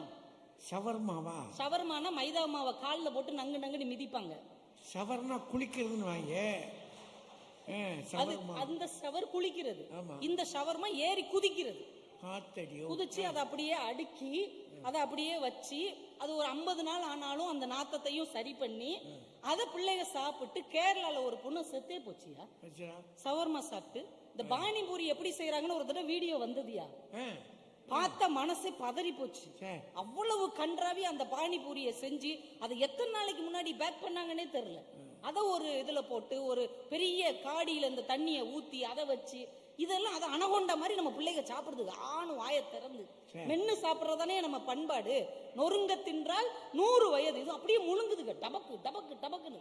அப்ப என்ன இந்த உணவு கலாச்சாரம் பார்க்கறதுக்கே கன்றாவியா இருக்குதுயா. நூடுல்ஸ் சாப்பிடுதுங்க பிள்ளைங்க, தூரத்துல இருந்து பார்க்கும்போது மாடு வைக்க போற மேய்கிற மாதிரியே இருக்கியா, ரீய போட்டு இழுக்குது, பார்க்கறதுக்கு கொடூரமா இருக்கு. திடீர் பிரியாணி, திடீர் புளியோதரை, திடீர் மசால் சாதம், திடீர் லெமன் சாதம், திடீர்னு போய் சேர்ந்துடுறாங்க. எல்லாமே திடீர் திடீர்னா இந்த வாழ்க்கை எப்படிப்பட்டதாக இருக்கும்? வள்ளுவன் அதனாலதான் சொன்னா, மாறுபாடு இல்லாத உண்டி மறுத்து உண்ணின் ஊறுபாடு இல்லை உயிர்க்கு. உனக்கு எது ஒத்துக்காதோ அதை சாப்பிடாம நீ விட்டேனா உன் வாழ்க்கை சிறப்பாக இருக்கும். ஆனா நம்ம கலாச்சாரத்துக்கு, நம்ம உடம்புக்கு, நம்ம நாட்டுக்கு ஒத்துக்கொள்ளாத பொருட்களைத்தான் நாம் இன்றைக்கு சாப்பிட்டு கொண்டிருக்கிறோம். நடுவர் அவர்களை ஒன்றை சொல்லி நிறைவு செய்கிறேன். ஏன்னா நம்ம தூத்துக்குடியில பேசுறோம். தூத்துக்குடி உப்புக்கு அடையாளம். தூத்துக்குடி உப்பு விளைவிக்கிற ஒரு மண். 1900 உப்புங்கிறது வெறும் சாப்பாட்டுக்கு போடுறதுன்னு நீங்க நினைச்சுக்கிட்டு இருக்கீங்க. இல்லங்க, உப்பு என்பது நம் சுதந்திரத்தின் அடையாளம். உப்பு என்பது நம் வரலாற்றின் மௌன சாட்சி. 1930 மார்ச் 12ஆம் நாள் கண்டியில மகாத்மா காந்தி உப்பு சத்தியாகிரகத்தை தொடங்கும் போது அந்த உப்பளத்திலிருந்து இம்பிட்டு உப்பு அள்ளிட்டு சொன்னார், ஆங்கில ஏகாதிபத்தியத்தை இந்த உப்பு கரைக்க போகிறது என்று சொன்னார். இந்த உப்பை வைத்துத்தான் பிரிட்டிஷ் ஏகாதிபத்தியத்தை நாம் துரத்தி அடித்தோம். அதனாலதான் பைபிள் சொன்னது, உலகத்திற்கு நாம் உப்பாக இருக்க வேண்டும் என்று சொன்னோம். ஆனால் இன்றைக்கு கல்லு உப்பு என்றால் என்ன என்றே தெரியாத ஒரு தலைமுறை வளர்ந்திருக்கு. சால்ட்னு சொன்னாதான் அவங்களுக்கு தெரியுது, அசால்ட்டா கேட்டு போறாங்க. உப்புனா என்ன, சால்ட், ஓ இதான். அப்போ உப்புக்குள்ள எவ்வளவு பெரிய வரலாறு இருக்குது என்பதை இவர்கள் மறந்து விட்டார்கள்.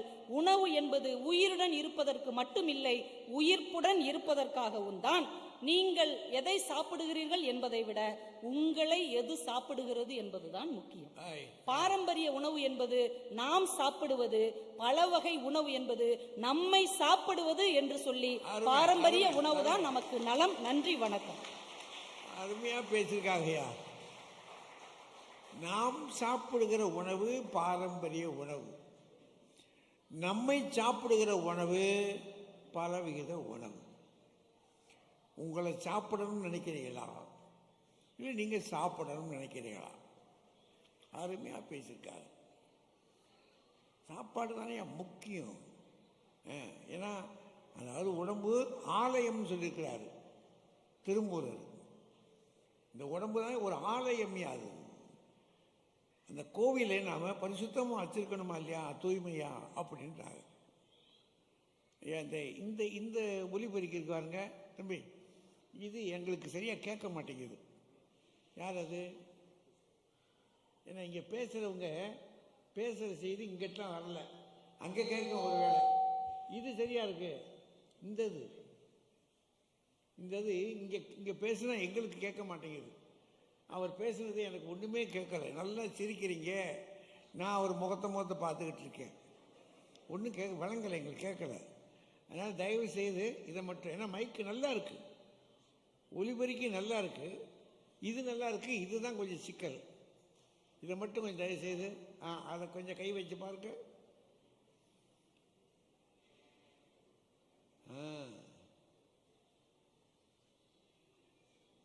சரியா இருக்குமா?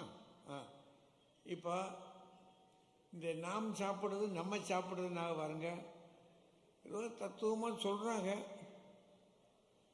வாங்க, நீங்கள் எப்படி சொல்கிறீங்க சொல்லுங்கள். அவர் தான் கருணாநிதி. வாங்க.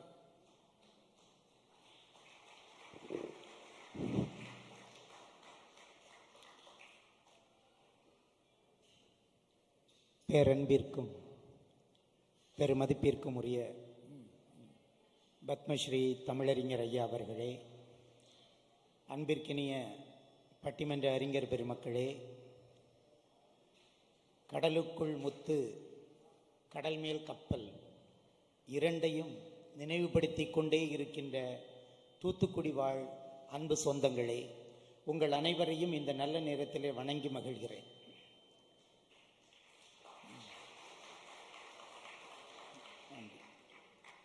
அன்பு சகோதரி கவிதா அவர்கள் ரொம்ப அருமையாக பேசியிருக்காங்க. அப்புறம் என்ன பதில் சொல்லணும் இல்லையா? ஒரு உரையாடல் இருக்கணும்ல. முதல்ல அவங்க ஒரு கேள்வி கேட்டாங்க, மண்ணில் விளையிறதெல்லாம் நாங்கள் சாப்பிட்றோம். நாங்கள் என்னம்மா, நாங்கள் வேற எங்கேயா இருந்தால் சாப்பிட்றோம்? நாங்களும் மண்ணில் விளையிறது தான் சாப்பிட்றோம். அதுதான் பல வகை உணவுன்னு சொல்கிறோம். அதை விட ரொம்ப அருமையாக சொன்னாங்க, முன்னோர்கள் எல்லாம் காக்கையாக வந்து சாப்பிடுகிறார்கள். நானும் இதே போல தான் வீட்டில் அவங்க சொன்னாங்களேன்னு சிறுதானியம் ஒன்றை கொண்டு முன்னோர்கள் வருவாங்கன்னு காக்காக்கு வச்சேன், எட்டி பார்க்கல. பிரியாணியை கொஞ்சம் கொண்டு வச்சேன், கும்பலாக எங்களுடைய மூதாதையர்கள் வந்துட்டாங்க. அவர்களுக்கே தெரிஞ்சிருக்கு பல வகை உணவு தான் இன்று சரியானது என்று தெரிந்திருக்கிறது. நடுவர் இல்லையா, அதுக்கு அதை வச்சே கெடுத்து விட்டாங்க. ஆமாங்கய்யா. இந்த ஞாயிற்றுக்கிழமைன்னு ஒன்று இருக்குதுல்ல, நம்ம கொண்டாடுகிற ஒரு நாள். ஒரு புது கவிஞன் இப்படி சொன்னாங்க இந்த ஞாயிற்றுக்கிழமைய, வாழ்ந்து முடித்த கோழியும் வாழ வேண்டிய முட்டையும் ஒன்றாக தட்டில் இருக்கும் நாள் தான் ஞாயிறு.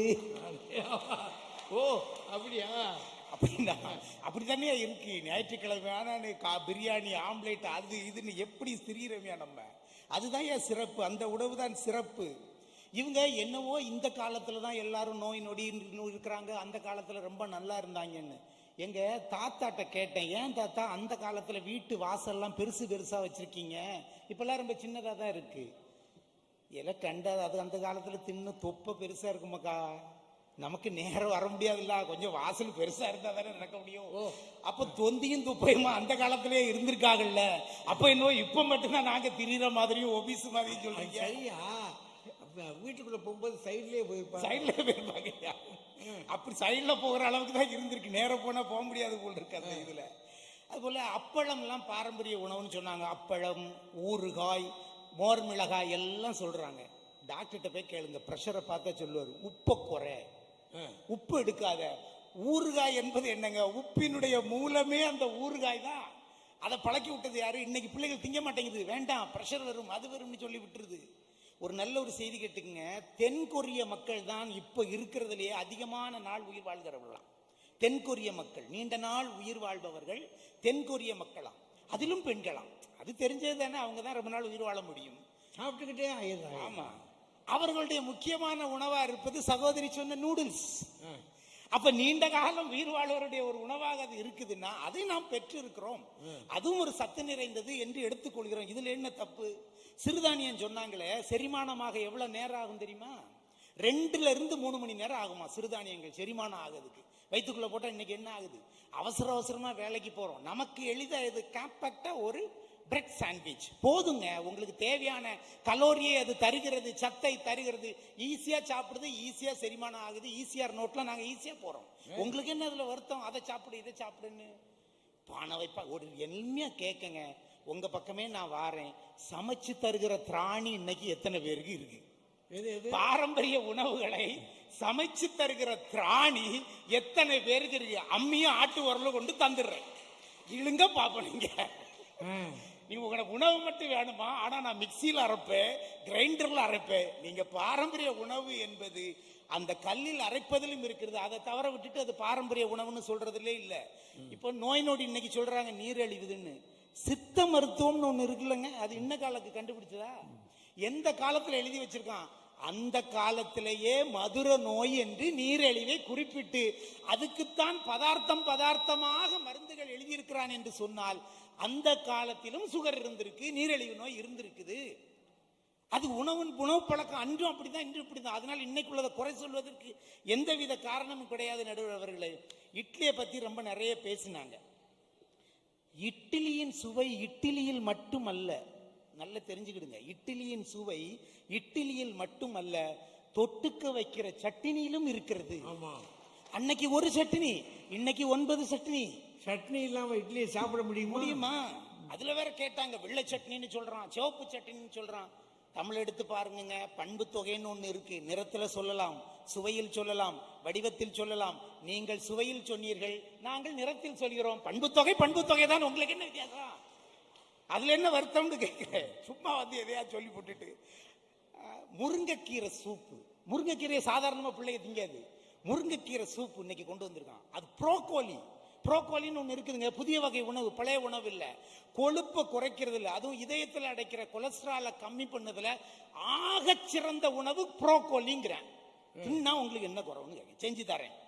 இல்ல, நான் மாத்திரையை தான் திம்பேன், புரோக்கோலியை திங்க மாட்டேன், அது பல வகை உணவு, நான் பாரம்பரியமா தான் திம்பேன். தின்னு மாத்திரையை தின்னு, அதைத்தானே நாங்க சொல்ல வருகிறோம். பல வகை உணவுகளை தின்றால் நல்ல ஆரோக்கியமாக வாழலாம். இப்படி ஒண்ணு சொல்றாங்க, பல வகையிலையும் பல வண்ண உணவுகளை உண்ணுங்கிறாங்க. ஒரே வண்ணத்துல ஒரு சத்து தான் இருக்கும். கம்பன் அழகா சொல்லுவான், பல வகை தாதுக்களால் ஆன இந்த உடம்பு என்று சொல்லுவான். பல வகை தாதுக்களால் ஆன இந்த உடம்புக்கு தேவை பல வகை உணவு. அது பல வண்ணங்களில் இருந்தால் அது சிறப்பு. இந்த பயிர் வகைகள்லாம் பாருங்க, மொச்சக்கொட்டை ஒரு கலர்ல இருக்கும், சிறுபயிர் ஒரு கலர்ல இருக்கும், துவரம்பருப்பு ஒரு கலர்ல இருக்கும். வண்ணமாக இயற்கை படைத்திருக்கிறதே. இந்த வண்ணமயத்தை எல்லாம் நீங்கள் உண்டால் உங்கள் வாழ்க்கை வண்ணமயமாகும். அதுதான் உதாரணம். அதைத்தான் சாப்பிடணும்னு சொல்றோம் நாம இன்னைக்கு. அதுதான் சொல்றோம், பல வகை உணவுகள். கொஞ்சமா சோறு இருக்கிறதுலே சத்து குறைஞ்சது சோறுங்கிறான், அதுதான் அள்ளி தின்னுட்டு இருக்கிறோம். இருக்கிறதுலே சத்து குறைவானது சோறுங்கிறான். கொஞ்சம் சோறு, கொஞ்சம் அவியல். நீங்க நாகர்கோவில் வந்து பாத்தீங்கன்னா தெரியும், எங்களுடைய விருந்து எல்லா வகை உணவுகளும் இருக்கும். அவித்தது, பொரித்தது, பறப்பது, நீந்துவது எல்லாம் இருக்கும். எல்லா வகையான உணவுகளும் அங்கே இருக்கும். இப்படி பல வகையான உணவுகளை தின்பதுதான் அல்லது உண்ணுவதுதான் நம் உடலுக்கு ஆரோக்கியம் தரும். ஒரு வீட்டில் பிரியாணி செஞ்சிருக்காங்க, அந்த கணவர் கொண்டு வச்சிருக்காரு. பாவம், அவருக்கு கொஞ்சம் சுவை தெரியும் போல் இருக்கு. ஏமா பிரியாணியில டூத் பேஸ்ட் வாசனை வருது அப்படின்னு இருக்காங்க. ஒன்றும் இல்லைங்க, இந்த டூத் பேஸ்ட்ல தான் லவங்கம், உப்பு, பட்டை சேர்ந்த டூத் பேஸ்ட்னா வீட்டில் கொஞ்சம் தட்டுப்பாடு இருக்கவே இருக்குன்னு கொஞ்சம் பிசுக்கி போட்டேன், தின்னுங்க, மணக்க தானே செய்யுது, சாப்பிடுங்க அப்படின்னு சொன்னாங்களா. அதுபோல இன்னொரு வீட்டில் கேட்டிருக்கா, ஒருத்தர் வேண்டியிருக்கான், கணவன் சாப்பிட்ட பிறகு சாப்பிடுகிற மனைவி வேண்டாம், கணவன் சாப்பிடுகிற மாதிரி சமைக்கிற மனைவியை தாக்கடவுளேன்னு வேண்டியிருக்கான்னா. உணவு அவ்வளவு முக்கியமானது. அவங்க சொன்ன மாதிரி நாங்களும் புறநானூறு பாட்டை சொல்லுவோம், உணவெனப்படுவது நிலத்தோடு நீரே அப்படின்னா. நிலத்திலையும் நீர்லையும் கிடைக்கதான் உணவு. எப்படி ஆராய்ச்சி செஞ்சு பார்த்தாலும் இந்த ரெண்டுல இருந்து தான் வருது. அது பாரம்பரிய உணவோ பல வகை உணவோ. பல வகை உணவு என்பது அந்த போட்டிருக்கீங்க பாருங்க, ஒரு முக்கோணம், எல்லாரும் அதை பார்த்து தெரியும். சமச்சீரானது, தேவையான கார்போஹைட்ரேட் எவ்வளவு எடுக்கணும், புரோட்டீன் எவ்வளவு எடுக்கணும், மினரல்ஸ் எவ்வளவு எடுக்கணும், இதுதான் பல வகை உணவு என்று சொல்லுகிறோம். பாரம்பரிய உணவுல ஒரே சத்துக்களா போயிடும். நீங்க சொன்ன மாதிரி puttu carbohydrate, idli carbohydrate, pongal carbohydrate, அதுக்கு நீங்க வடை வைப்பீங்க, அதுவும் கார்போஹைட்ரேட். இப்போ அப்படி இல்லை, விதவிதமாக வைக்கிற ஒரு சாண்ட்விச்ல எவ்வளவு இது. ஐயா ஒரு மூக்குச்சொல்லி சொன்னாங்களே, அந்த மூக்குச்சொல்லிக்குள்ளதான் எத்தனை சத்தம் வச்சிருக்காங்க இன்னைக்கு. அப்படித்தான் இருக்கிறது நம்முடைய இந்திய உணவு வகை என்று சொன்னால். இதுல எல்லாம் பெரிய சிறப்பு என்ன தெரியுமா? சகோதரி பேசுனதுலயே எனக்கு அவங்க பாரம்பரிய உணவுக்கு பேசியிருக்காங்க. சினிமா தியேட்டர்ல டிக்கெட் எடுக்கிறாங்களோ இல்லையோ, முதல்ல பாப்கார்ன் வாங்கிடுவாங்க. முதல்ல வாங்கியது பாப்கார்ன். அந்த பாப்கார்ன் என்பது இன்றைய உணவு முறை. அதுலயும் நல்ல நார்ச்சத்து இருக்குது.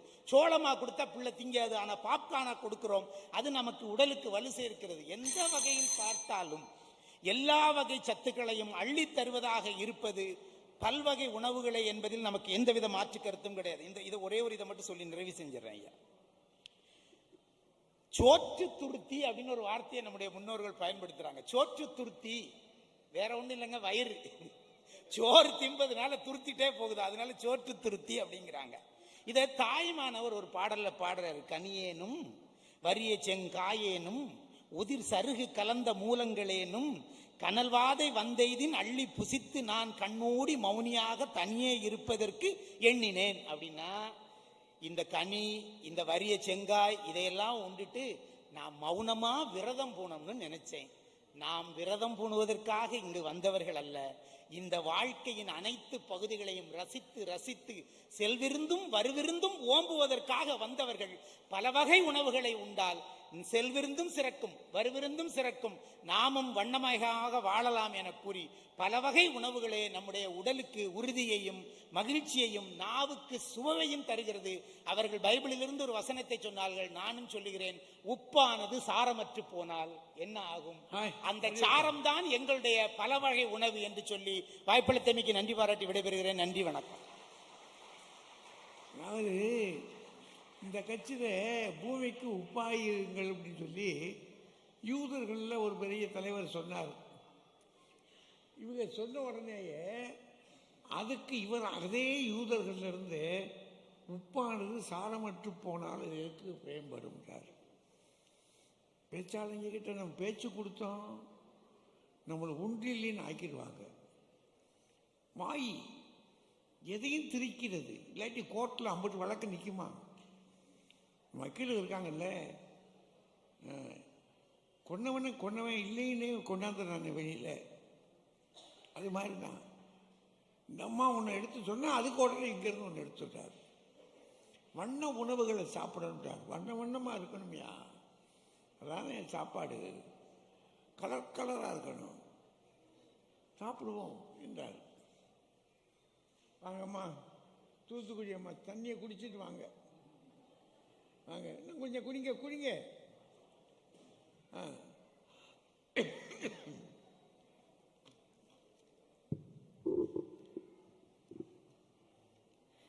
போற்றுதலுக்கும் வணக்கத்துக்கும் உரிய தமிழறிஞர் ஐயா அவர்கள் உள்ளிட்ட இந்த உணவு திருவிழாவிற்கு ஏற்பாடு செய்திருக்க தூத்துக்குடி மாவட்ட நிர்வாகத்தினருக்கும் உணவு பாதுகாப்பு துறையை சார்ந்த சான்றோர் பெருமக்களுக்கும் இந்த அரங்கை அலங்கரித்துக் கொண்டிருக்கும் பார்வையாளர் பெருமக்களுக்கும் என்னுடைய இனிய வணக்கத்தினை கனிவோடு சமர்ப்பித்துக் கொள்கின்றேன். ஐயா, எனக்கு முன்னால பேசிய கருணாநிதி இந்த பலவித உணவையும் பாரம்பரிய உணவையும் ஒரு குழப்பி சேர்த்து சாப்பிட்டுட்டு உட்கார்ந்துருக்காரு.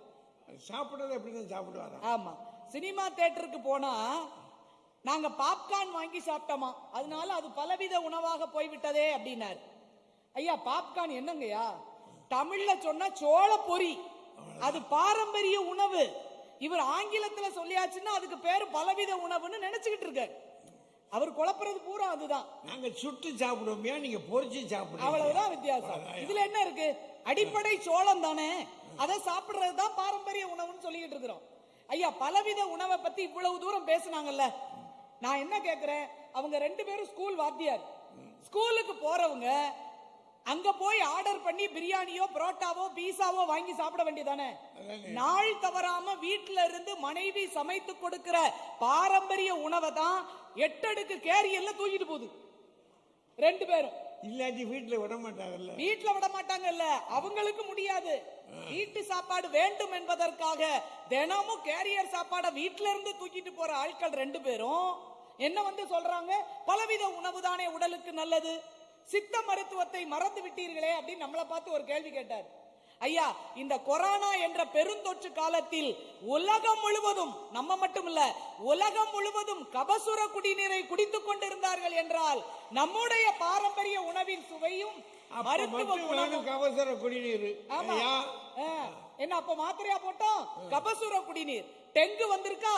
நிலவேம்பு குடிநீர். எல்லாம் நம்முடைய பாரம்பரிய உணவு, வேற ஒண்ணும் இல்லைங்கய்யா.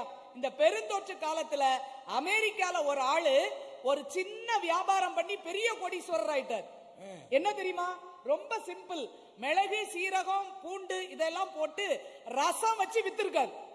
கவுண்டர் சேல் நம்ம ரசம், அங்க போய் இந்த தொழில் பார்க்க முடியாம போச்சு ஐயா. வெறும் ரசம் அத பாக்கெட்டா போட்டு வித்திருக்காரு. அடியும் பிடியுமா வித்திருக்கு.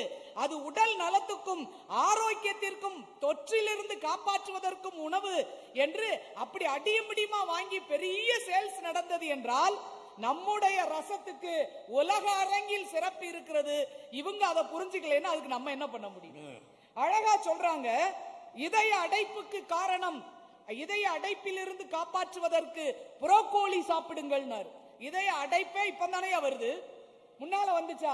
முன்னால நாம சாப்பிட்ட பாரம்பரிய உணவுக்கு எந்த அடைப்பும் இல்ல, ஆரோக்கியமான வாழ்க்கை இருந்தது, புரோக்கோலி தேவையில்லை.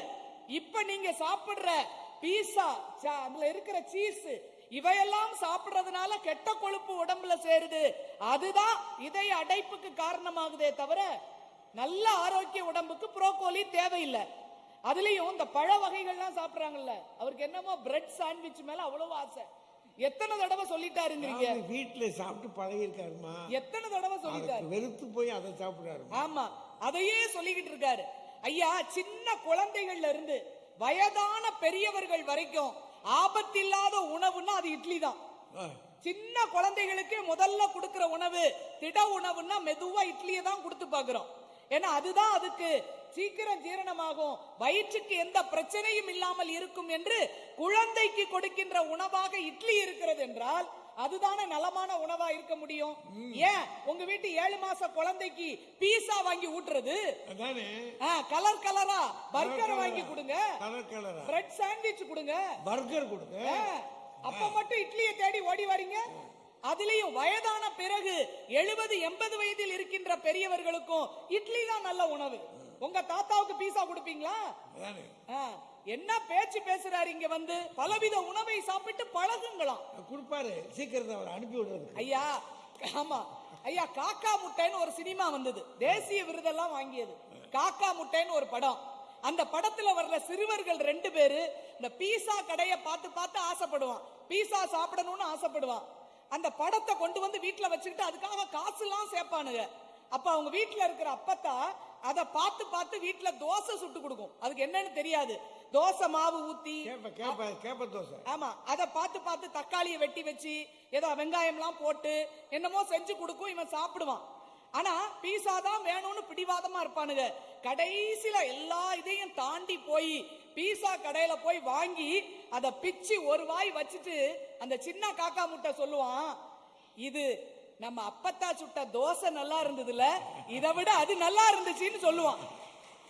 ஏன்னா பாரம்பரிய உணவு தான் நமக்கு வந்து சேரக்கூடிய எல்லா பெருமைகளுக்கும் காரணமா இருக்கும். அவங்கிட்ட பாடம் எடுத்துக்கணுமே. நீங்க சின்ன காக்கா முட்டையிட்டு இந்த சின்ன காக்கா முட்டையை கேட்க சொல்லுங்க. ஆமா, பெரிய காக்கா முட்டை, அது சின்ன காக்கா முட்டை. ஐயா, வேற ஒண்ணு இல்ல, அந்த காலத்துல பெருசா நிலம் வச்சு கட்டி இருந்தாங்களாம். ஏன்னு கேட்டா தாத்தா தொந்தியும் தொப்பையுமா இருந்தாராம். எவ்வளவு பெரிய பொய்! இப்படி பேசலாம் ஐயா? 90 வயசு வரைக்கும் தாத்தா கையில ஏர் பம்ப் ஏரை வைத்துக் கொண்டு உழுவதற்கு புறப்பட்டு போறதுக்கு தயாரா இருப்பாருன்னா வயசான பெரியவங்கிட்ட கேட்டு பாருங்க, எது உங்கள் சக்தி? அவர் சொல்றாரு, kanji is the secret of my எனர்ஜிங்கிற தாத்தா. நீராகாரம் தான் எனக்கு இவ்வளவு சக்தியை கொடுத்ததுன்னு தாத்தா சொல்றாரு. அன்னைக்கு தான் எல்லாரும் சிறப்பாக இருந்தார்கள்.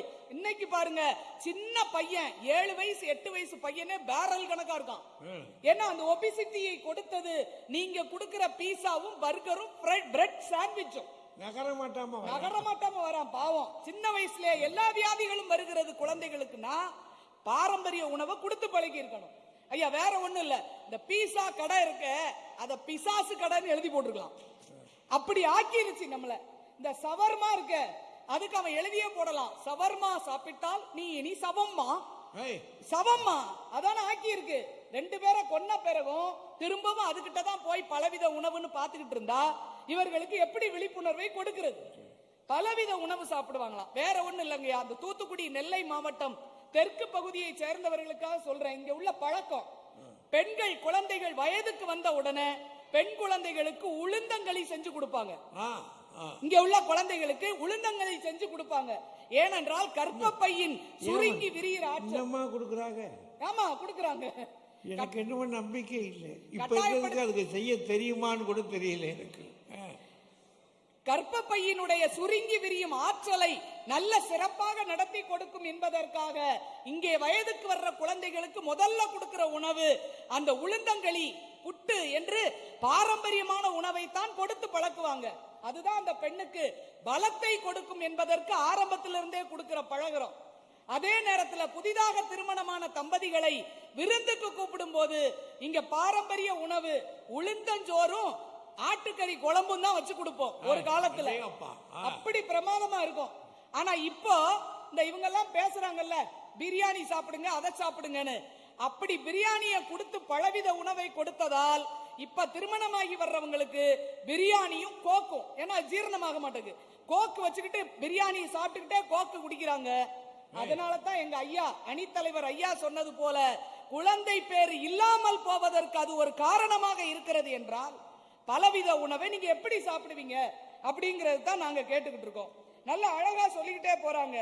பழமையில நம்மளுடைய பழைய உணவு அந்த காலத்துல எல்லாம் வெளியில ரோட்ல நடந்து வந்து நம்ம வீட்டு வாசல்ல யாராவது களைச்சு போய் உட்கார்ந்தாங்கன்னா உடனே ஒரு டம்ளர் நீராகாரத்தை கொண்டு கொடுப்பாங்க. ஒரு செம்பு நிறைய நீராகாரமும் ஒரு சின்ன துண்டு கருப்பட்டியும். அந்த கருப்பட்டியை சாப்பிட்டு நீராகாரம் குடிக்கணும்.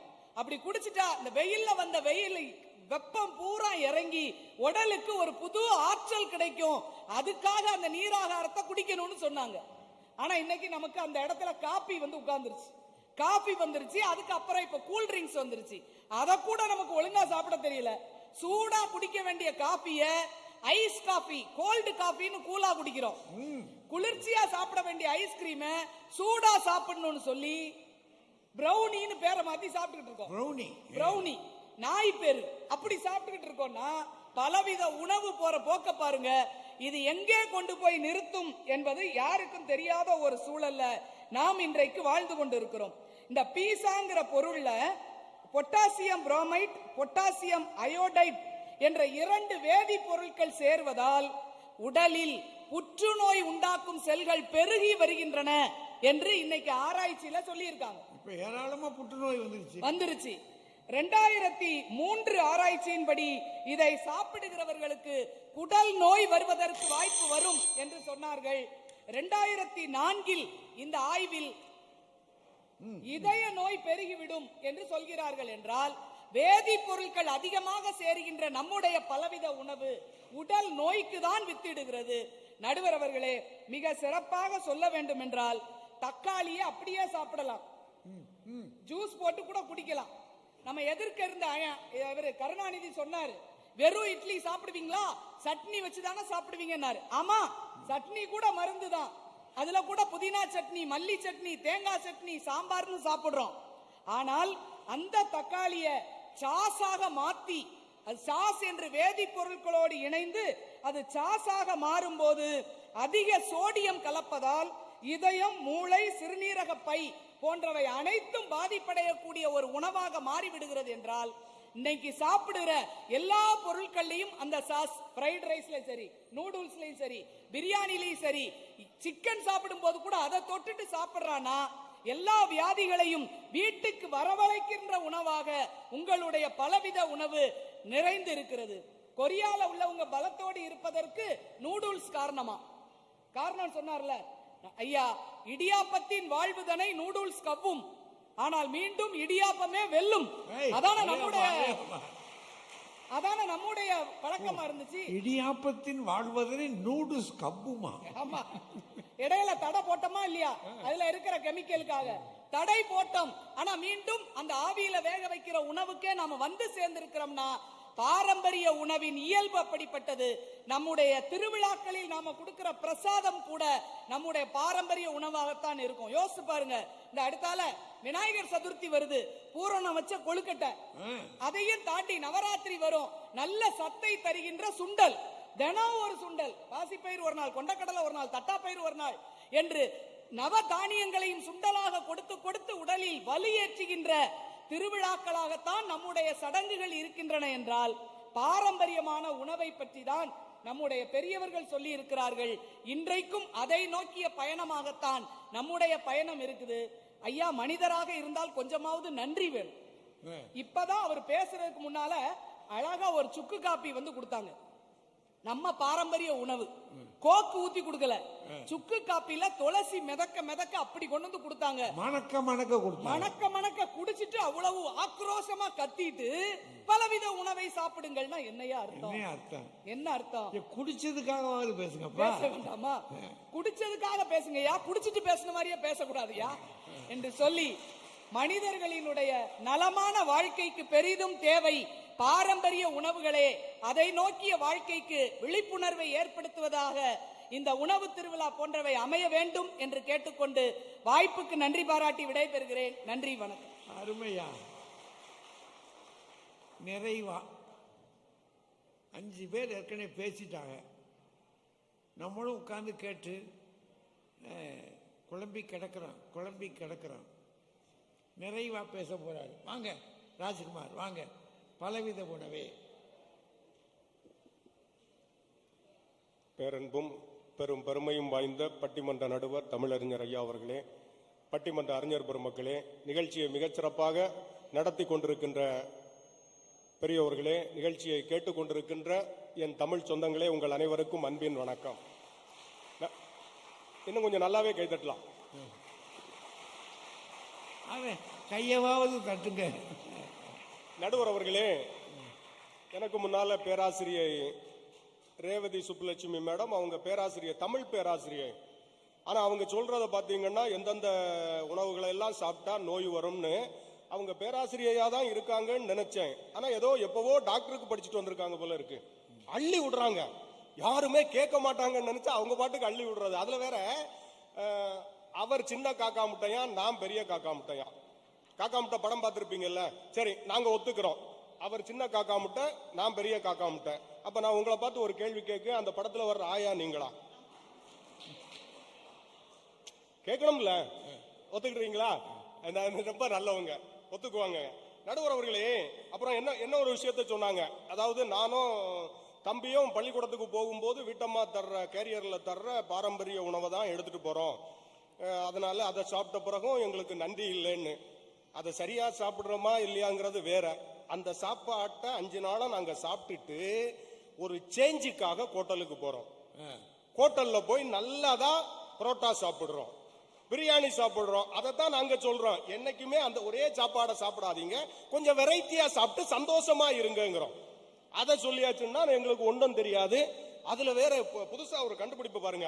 இவங்க சாப்பிடாதவங்க மாதிரி. ஆமா, அவங்க ஏதோ சாப்பிடுவாங்க பாருங்க. நான் ஒண்ணு கேட்கிறேன், நிகழ்ச்சி முடிஞ்ச பிறகு முக்கு திரும்ப உடனே புரோட்டா கிடைக்கல. நிகழ்ச்சி முடிஞ்ச பிறகு ரேவதி மேடத்துக்கு கொஞ்சம் நீராகாரம் கொடுங்க, கொஞ்சம் நீராகாரம் அவங்களுக்கு கொடுங்க. வேணா நீங்க கொடுத்த அந்த இது இருக்குல்ல, சுக்கு காஃபியும் ரொம்ப நல்லா இருந்து டாக்டர். இது மாதிரி நான் இதுவரை சாப்பிட்டதே இல்லை. எங்களுக்கு காஃபின்னு தினமும் தர்றாங்க, ஆனா காஃபி மாதிரி இருக்கிறது இல்ல. ஆனா நாங்க காஃபி நல்லா இருக்குன்னு சொல்லி இலைய போட்டிருந்தாங்க பாத்தீங்களா, ரொம்ப நல்லா இருந்தது. அது மாதிரி காஃபி கிடைச்சா நாங்க ஏன் போக போறோம்? அந்த மாதிரி அவங்களுக்கு நீராகாரத்தை கொடுங்க, அவங்களுக்கு வேற எதுவுமே கொடுக்காதீங்க. கொஞ்சம் 4 இட்லியை பார்சல் பண்ணி கொடுங்க. இட்லிக்கு மேல அம்புட்டு புரியமாமா உங்களுக்கு. நீங்க பாட்டுக்கு என்னென்னமோ சொல்றாங்க. ஒரு கண்டுபிடிப்பா பாருங்க. எனக்கு இது என்னன்னா, பேச வந்தா உண்மையே பேசணும். கண்டுபிடிப்பு, பிரியாணி சாப்பிட்டு கோக்கு சாப்பிட்டால் குழந்தை பேரு வராது அப்படின்னு ஒண்ணு. ஐயாவும் அதை சொன்னாங்க, ஐயாவுமே அதை மாதிரி சொன்னாங்க. நான் ஒண்ணு கேட்கிறேன், 3 வேளையும் பிரியாணியே சாப்பிட்டுக்கிட்டு இருக்காங்கல்ல, அவங்களுக்கு குழந்தைகளே இல்லையா? ஒண்ணு கேட்கிறேன்னு, இருக்குதா இல்லையா? இன்னொன்னு, பிரியாணியே இல்லாத ஒரு காலகட்டம் இருந்துல்ல, அப்ப எல்லாருக்கும் குழந்தை பேர் இருந்துதா? யோசிச்சு பாருங்க. நான் இன்னும் உதாரணத்துக்கு வர்றேன். ராமாயணத்துல தசரதன் ஒருத்தர் இருந்தான். தசரதன் ராமாயணத்துல பழைய காலத்துல குழந்தை பேர் இல்லாம யாகம் செஞ்சிருக்கான். அப்படின்னா அவனே செயற்கை கருவூட்டல் முறையை தான் பின்பற்றி இருக்கான். ஒண்ணு மகாபாரதத்திலே இந்த இது இருக்கு. அதனால பிரியாணினால தான் குழந்தை பேரு ஆபத்து, கோக்கு பெப்சினாலங்கிற அந்த பேச்சை விட்டுருங்க. பாரதத்திலேயே அப்படித்தான், ராமாயணத்திலே அது. அப்ப அந்த காலத்திலேயே குழந்தை இல்லாதவங்களுக்கு குழந்தை இல்ல, இருக்கிறவங்களுக்கு இருந்திருக்கு. அததான் சொல்ல வந்தாச்சுன்னா, ராஜாக்களுக்கு இல்லையா? ஆமா, நம்ம கூஜாக்க. இதுல வேற உங்களுக்கு என்னம்மா, பீஸா, பர்கரு, சாண்ட்விச், இதுக்கு மேல உங்க 2 பேருக்கும் என்ன கோவம்? உங்களுக்கு என்ன, நீங்க சாப்பிடலங்கிறங்க வேற, உங்களுக்கு ஜீரணமாகாது, வயசாயிடுச்சு, சுகர் இருக்கு, பிரஷர் இருக்கு, வாங்கி தர்றது இல்லையா? ஆமா, பிரஷர் இருக்கு, கொலஸ்ட்ரால் இருக்கு, சுகர் இருக்கு, எல்லாம் இருக்கு. அதனால உங்களுக்கு அது ஒத்துக்காது. எங்க பிள்ளைகளுக்கு அது ஒத்துக்குது. அது ஒண்ணும் கெடுதல் தர்ற உணவு இல்லைங்க. நான் ஒண்ணு கேக்குறேன், இந்த பீஸா பர்கர் சாண்ட்விச்ல எல்லாம் என்ன நம்ம சேர்க்கிறோம்? கோதுமை தான் சேர்க்கிறோம், சில பேர் மைதா சேர்க்கிறாங்க. என்ன ஒண்ணு ரொட்டி சேர்க்கிறோம், வெங்காயம் தக்காளி கேரட். என்ன தெரியுமா, எங்க வீட்டுல எல்லாம் பிள்ளைகளுக்கு இந்த கேரட்டை பொரியல் பண்ணி கொடுத்தா அந்த பிள்ளைகள் சாப்பிடாதுங்க. சாப்பிடாது, வேணாம் வேணாம் வேணாம், பேடுன்னு சொல்லி அனுப்பிடுறது. அதையே கேரட்டை பொரியலா செஞ்சு சாண்ட்விச்ங்கிற பேர்ல நாம கொடுத்தா சுட சுட விரும்பி விரும்பி சாப்பிடுது, விரும்பி விரும்பி சாப்பிடுது. அப்ப பிள்ளைகள் விரும்புறது மாதிரி நாங்க சாண்ட்விச் கொடுக்கிறோம். அதுவும் ஆரோக்கியமான உணவு தான். நீங்க அதுல எதுவுமே இல்லைன்னுட்டு நீங்க பாட்டுக்கு சொல்லிட்டு இருந்தீங்கன்னா, இதுல வேற நடுவர் அவர்களே, அதுல வேற சவர்மாங்கிறதுல ஏமா உங்களுக்கு அதுல அந்த அம்மா சவர்மா சாப்பிட்டால் சவம்மா கவிதை கூடவே மானே தேனே மயிலே குயிலேன்னு போட்டுட்டா ரேவதி சுப்புலட்சுமி கவிஞர்னு போட்டுக்கலாம். அவங்க பக்கத்துல இருக்கவங்களும் எதையாவது எழுதிட்டு கவிஞர்னு போட்டிருக்கிறாங்க. அவங்க வேலையே இதுதான். ஆமா, அதுல போட்டு கரிசல்காரி கவிதைகள் எழுதுறது. சவர்மாங்கிறது நடுவர் அவர்களே வேற ஒண்ணும் இல்லைங்க. நாங்க என்ன கேட்கிறேன், சவர்மாங்கிறதுல சிக்கன் சவர்மா இருக்கு, மட்டன் இருக்கு, கேரளாவுல பீஃப் போர்க் எல்லாம் சவர்மா இருக்கு. அதை ஒரு நாளைக்கு சாப்பிடணுமே. நிச்சயமா ஐயா, சாப்பிடணும் ஐயா, சாப்பிடணும், சந்தோஷமா சாப்பிடணும். எல்லாத்தையும் எங்க நோய் நம்ம சாப்பிடாம இருந்தா நோய் வராம இருக்குமா? சாப்பிட்டாலும் நோய் வருது, சாப்பிடலன்னாலும் நோய் வருது. அதை சாப்பிட்டுட்டு 2 மாத்திரையை போடுவோமே, சாப்பிட்டு சாப்பிடுவோமே. ஆமா, சொர்க்கமாக இருக்கும்ல, சந்தோஷமா போறோம். இது என்ன ஆகுது தெரியுமா, தியேட்டர்ல போய் உட்கார்ந்து இருந்துட்டு படத்தை பாக்குறது இல்ல. யாரு பாப்கார்ன் சாப்பிடுறா, யாரு ஐஸ்கிரீம் சாப்பிடுறா, யாரு கோக்கு பெப்சி சாப்பிடுறான்னு நிச்சயமா உங்க பக்கத்துல இருந்து சாப்பிட்டவங்களுக்கு வயிற்று வலி வந்திருக்கும். வந்திருக்கும்ல. இப்படி வயிற்றுச்சல்ல நீங்க சாப்பிட்டாங்கன்னா அதவே சாப்பிடுங்க. சவர்மாங்கிறது வேற ஒண்ணும் இல்லைங்க. அந்த எலும்பு இல்லாத சிக்கன் மட்டன் ஏதோ ஒண்ணு ஒவ்வொன்னா அந்த மாதிரி பண்றாங்க. அதை பக்குவப்படுத்தி அந்த காலத்துல நம்ம சங்க இலக்கியத்துல இருக்குயா, குறிஞ்சி நிலத்துல இருந்தவன் வேட்டையாடி அந்த விலங்கோட இறைச்சிய அடுப்புல வச்சு சுட்டு சாப்பிட்டான். இப்ப அதை நாங்க மாடிஃபை பண்ணி சுடுறதுக்கு எங்களுக்கு வாய்ப்பு இல்லை. எங்க வீட்டம்மாவுக்கு சுட தெரியவும் தெரியாது. அதனால நாங்க என்ன பண்றோம், கிரில் சிக்கன் வச்சு சாப்பிடுறோம். கம்பியில வச்சு மைக்ரோவேவ் அவனா, அது ஏதோ ஒண்ணு வாங்கி தர்றது, அதுக்கு பேரு அவன் வச்சான் தெரியுமா? ஏன் தெரியுமா? வீட்டுக்காரர் அதை வாங்கி தர்றதுனால தான் அதுக்கு அவன் பேரு. இல்ல வீட்டுக்காரர் சமைக்கிறதுனால அவன் வச்சான். சூப்பர். அதுல வச்சு சாப்பிடுறோங்க. சிக்கனை பக்குவப்படுத்தி சாப்பிட்டா, நடுவர் அவர்களே நீங்க சவர்மா சாப்பிட்டுருக்கீங்களா? சவர்மா சாப்பிட்டுருக்கீங்களா? செம்ம டேஸ்டுங்க அது. அப்படி இருக்கும், ரொம்ப சாஃப்டா இருக்கும், ரொம்ப நல்லா இருக்கும். அப்படியே அதை உருட்டி அதை சாப்பிடும் போது நம்ம பிள்ளைகளும் சாப்பிடும். நான் சாப்பிட்டுருக்கேன், அது ஒண்ணும் கெடுதல் இல்லை. நீங்க கேரளா இங்க கிடைக்குமா? கிடைக்குங்க, நிச்சயமா. என் செலவுலயே உங்களுக்கு வாங்கி தர்றேன். ஆனா அவங்க பார்க்கணும், அவங்களுக்கு கொடுக்க கூடாது. பார்த்துக்கிட்டே அவங்களுக்கு வேணா கொஞ்சம் கம்பங்களையும் கேப்பங்களையும் ஆளுக்கு கொஞ்சம் கொடுக்கலாம், சாப்பிட்டுட்டு இருக்கட்டுமே, நல்லா இருக்குங்க. கேரளாவில் அந்த 2 பேர் அந்த பிள்ளைகள் இறந்ததுக்கு காரணம் என்னன்னா, அதை சரியா வேக வைக்காததுனால பக்குவப்படுத்தாததுனால தான் பிரிப்பரேஷன்ல உள்ள தவறே தவிர ப்ராடக்டோட தவறு இல்ல. அதனால புரிஞ்சுக்கணும். ரொம்ப நாள் பட்டதுன்னு சொல்லிட்டு. ஆமையா, அது பிரிப்பரேஷனோட தவறு தான், அந்த பொருளோட தவறு இல்ல. நீங்க பாட்டுக்கு சவர்மா சாப்பிட்டா நான் தான் சாப்பிட்டுக்கிட்டு இருக்கேன். அங்க என்ன, நான் உசுரோட தானே இருக்கேன். அந்த நடுவுல ஒரு அம்மா இருக்காங்கல்ல, அவங்க சாப்பிடலன்னு சத்தியம் பண்ணட்டும் பாப்போம். சத்தியம் பண்ணுங்க. சத்தியம் பண்ண, நல்லா சாப்பிடுறது.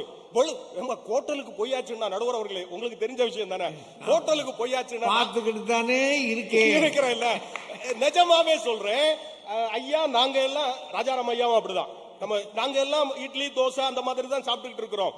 அவங்க என்னன்னா மெனு கார்டை எடுத்து அதுல பேரே விளங்காது, இது என்னது அவங்ககிட்டயே கேட்கறது, இது எப்படி ப்ரிப்பேர் பண்றது மேடம், இது ஒரு மணி நேரம் ஆகும், பரவாயில்ல 2 மணி நேரம் ஆனாலும் நாங்க காத்திருக்கோம், சாப்பிடுறீங்களா இல்லையா? நல்ல வயர் முட்டை சாப்பிட்டுட்டு இது கம்பங்களி சாப்பிட்டு உடம்பு இருந்தவங்கள மாதிரியா இருக்காங்க அவங்க. நல்லா சாப்பிட்டுட்டு இங்க வியாக்கியானம் பேசுறது. அதாவது பரவாயில்ல, இந்த நடுவுல இருக்க அம்மா இவங்க பொங்கல் வைக்கிறத பற்றி ஒரு வியாக்கியானம் கொடுத்தாங்க பாருங்க. பொங்கல் எப்படி, நம்ம மண்ணிலே விளைஞ்ச அரிசி, நாங்க என்ன வேற வெளிநாட்டுல விளைஞ்சா சொல்றோம், நாங்க எங்களுக்கு தெரியாதா? தம்பி சங்க இலக்கியம் படிச்சிருக்காரு, நான் படிச்சிருக்கேன், நாங்களும் பொங்கல் வைக்கிறோம். சில நேரம் எங்க வீட்டம்மா எங்களை பொங்க வைக்கும், அதுவும் நடக்குது, எல்லாரும் வீட்டையும் நடக்கிறது, நல்லா நடக்கும்ல. பொங்கல் வச்சு அதை வச்சு சாப்பிட்டு நம்ம சாப்பிடுறதுனாலதான் பொங்கல் அப்படின்னு அவங்க ரொம்ப இதெல்லாம் சொன்னாங்க. அமெரிக்காவில் 1 மாசம் இருந்து பேசிக்கிட்டு இருந்திருக்காங்க, பேசுறதுக்கே 1 மாசமா போயிருக்காங்க. போகும்போது ஒரு வண்டி நிறைய பொங்கல் செஞ்சுட்டா போனாங்க. செஞ்சுட்டா போனாங்க. அங்க இருக்கிறத சாப்பிட்டீங்கல்ல, அங்க இருந்தா தானே சாப்பிட்டீங்க. அங்க இருந்து சாப்பிட்டுக்கிட்டு சார் அங்க சாப்பிடணும் சார், அனுபவிக்கிறான் சார் அப்படின்னு நம்ம வயிற்றுச்சல கொட்டிக்கிறது. அவங்க போயிட்டு வந்து இதெல்லாம் பொங்கல் சாப்பிடுறோம். அதை வேற நான் என்ன ஒண்ணு அவங்க சொன்னாங்க, எதை சாப்பிட்டாலும் வெத்தலையை சாப்பிட்டா டைஜஸ்ட் ஆயிரும்னு ஒண்ணு சொன்னாங்கல்ல. அதைத்தான் நாங்க சொல்றோம். நாங்க பிரியாணி சாப்பிடுறோம், பரோட்டா சாப்பிடுறோம், சாப்பிட்டுட்டு அதுக்கு மேல வெத்தலையை சாப்பிடுறோம், டைஜஸ்ட் ஆயிருது, முடிஞ்சு போச்சு இல்ல. நீங்க தான் சொல்றீங்க.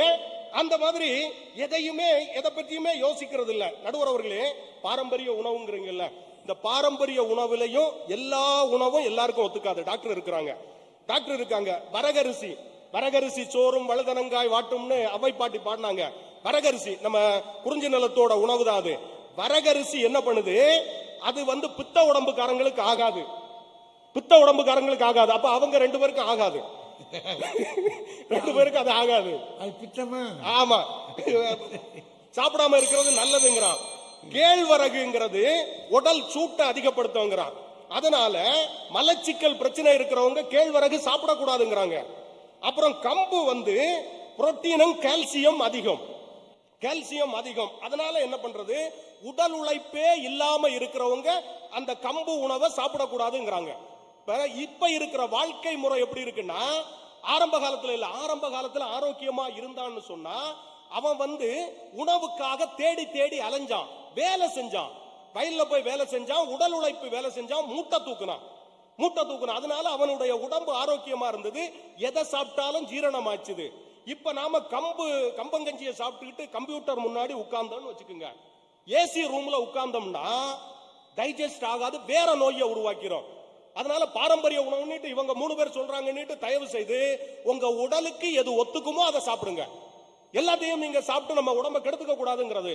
அதனால என்னன்னா, அளவோட எல்லா விஷயங்களையும் சாப்பிடுறது.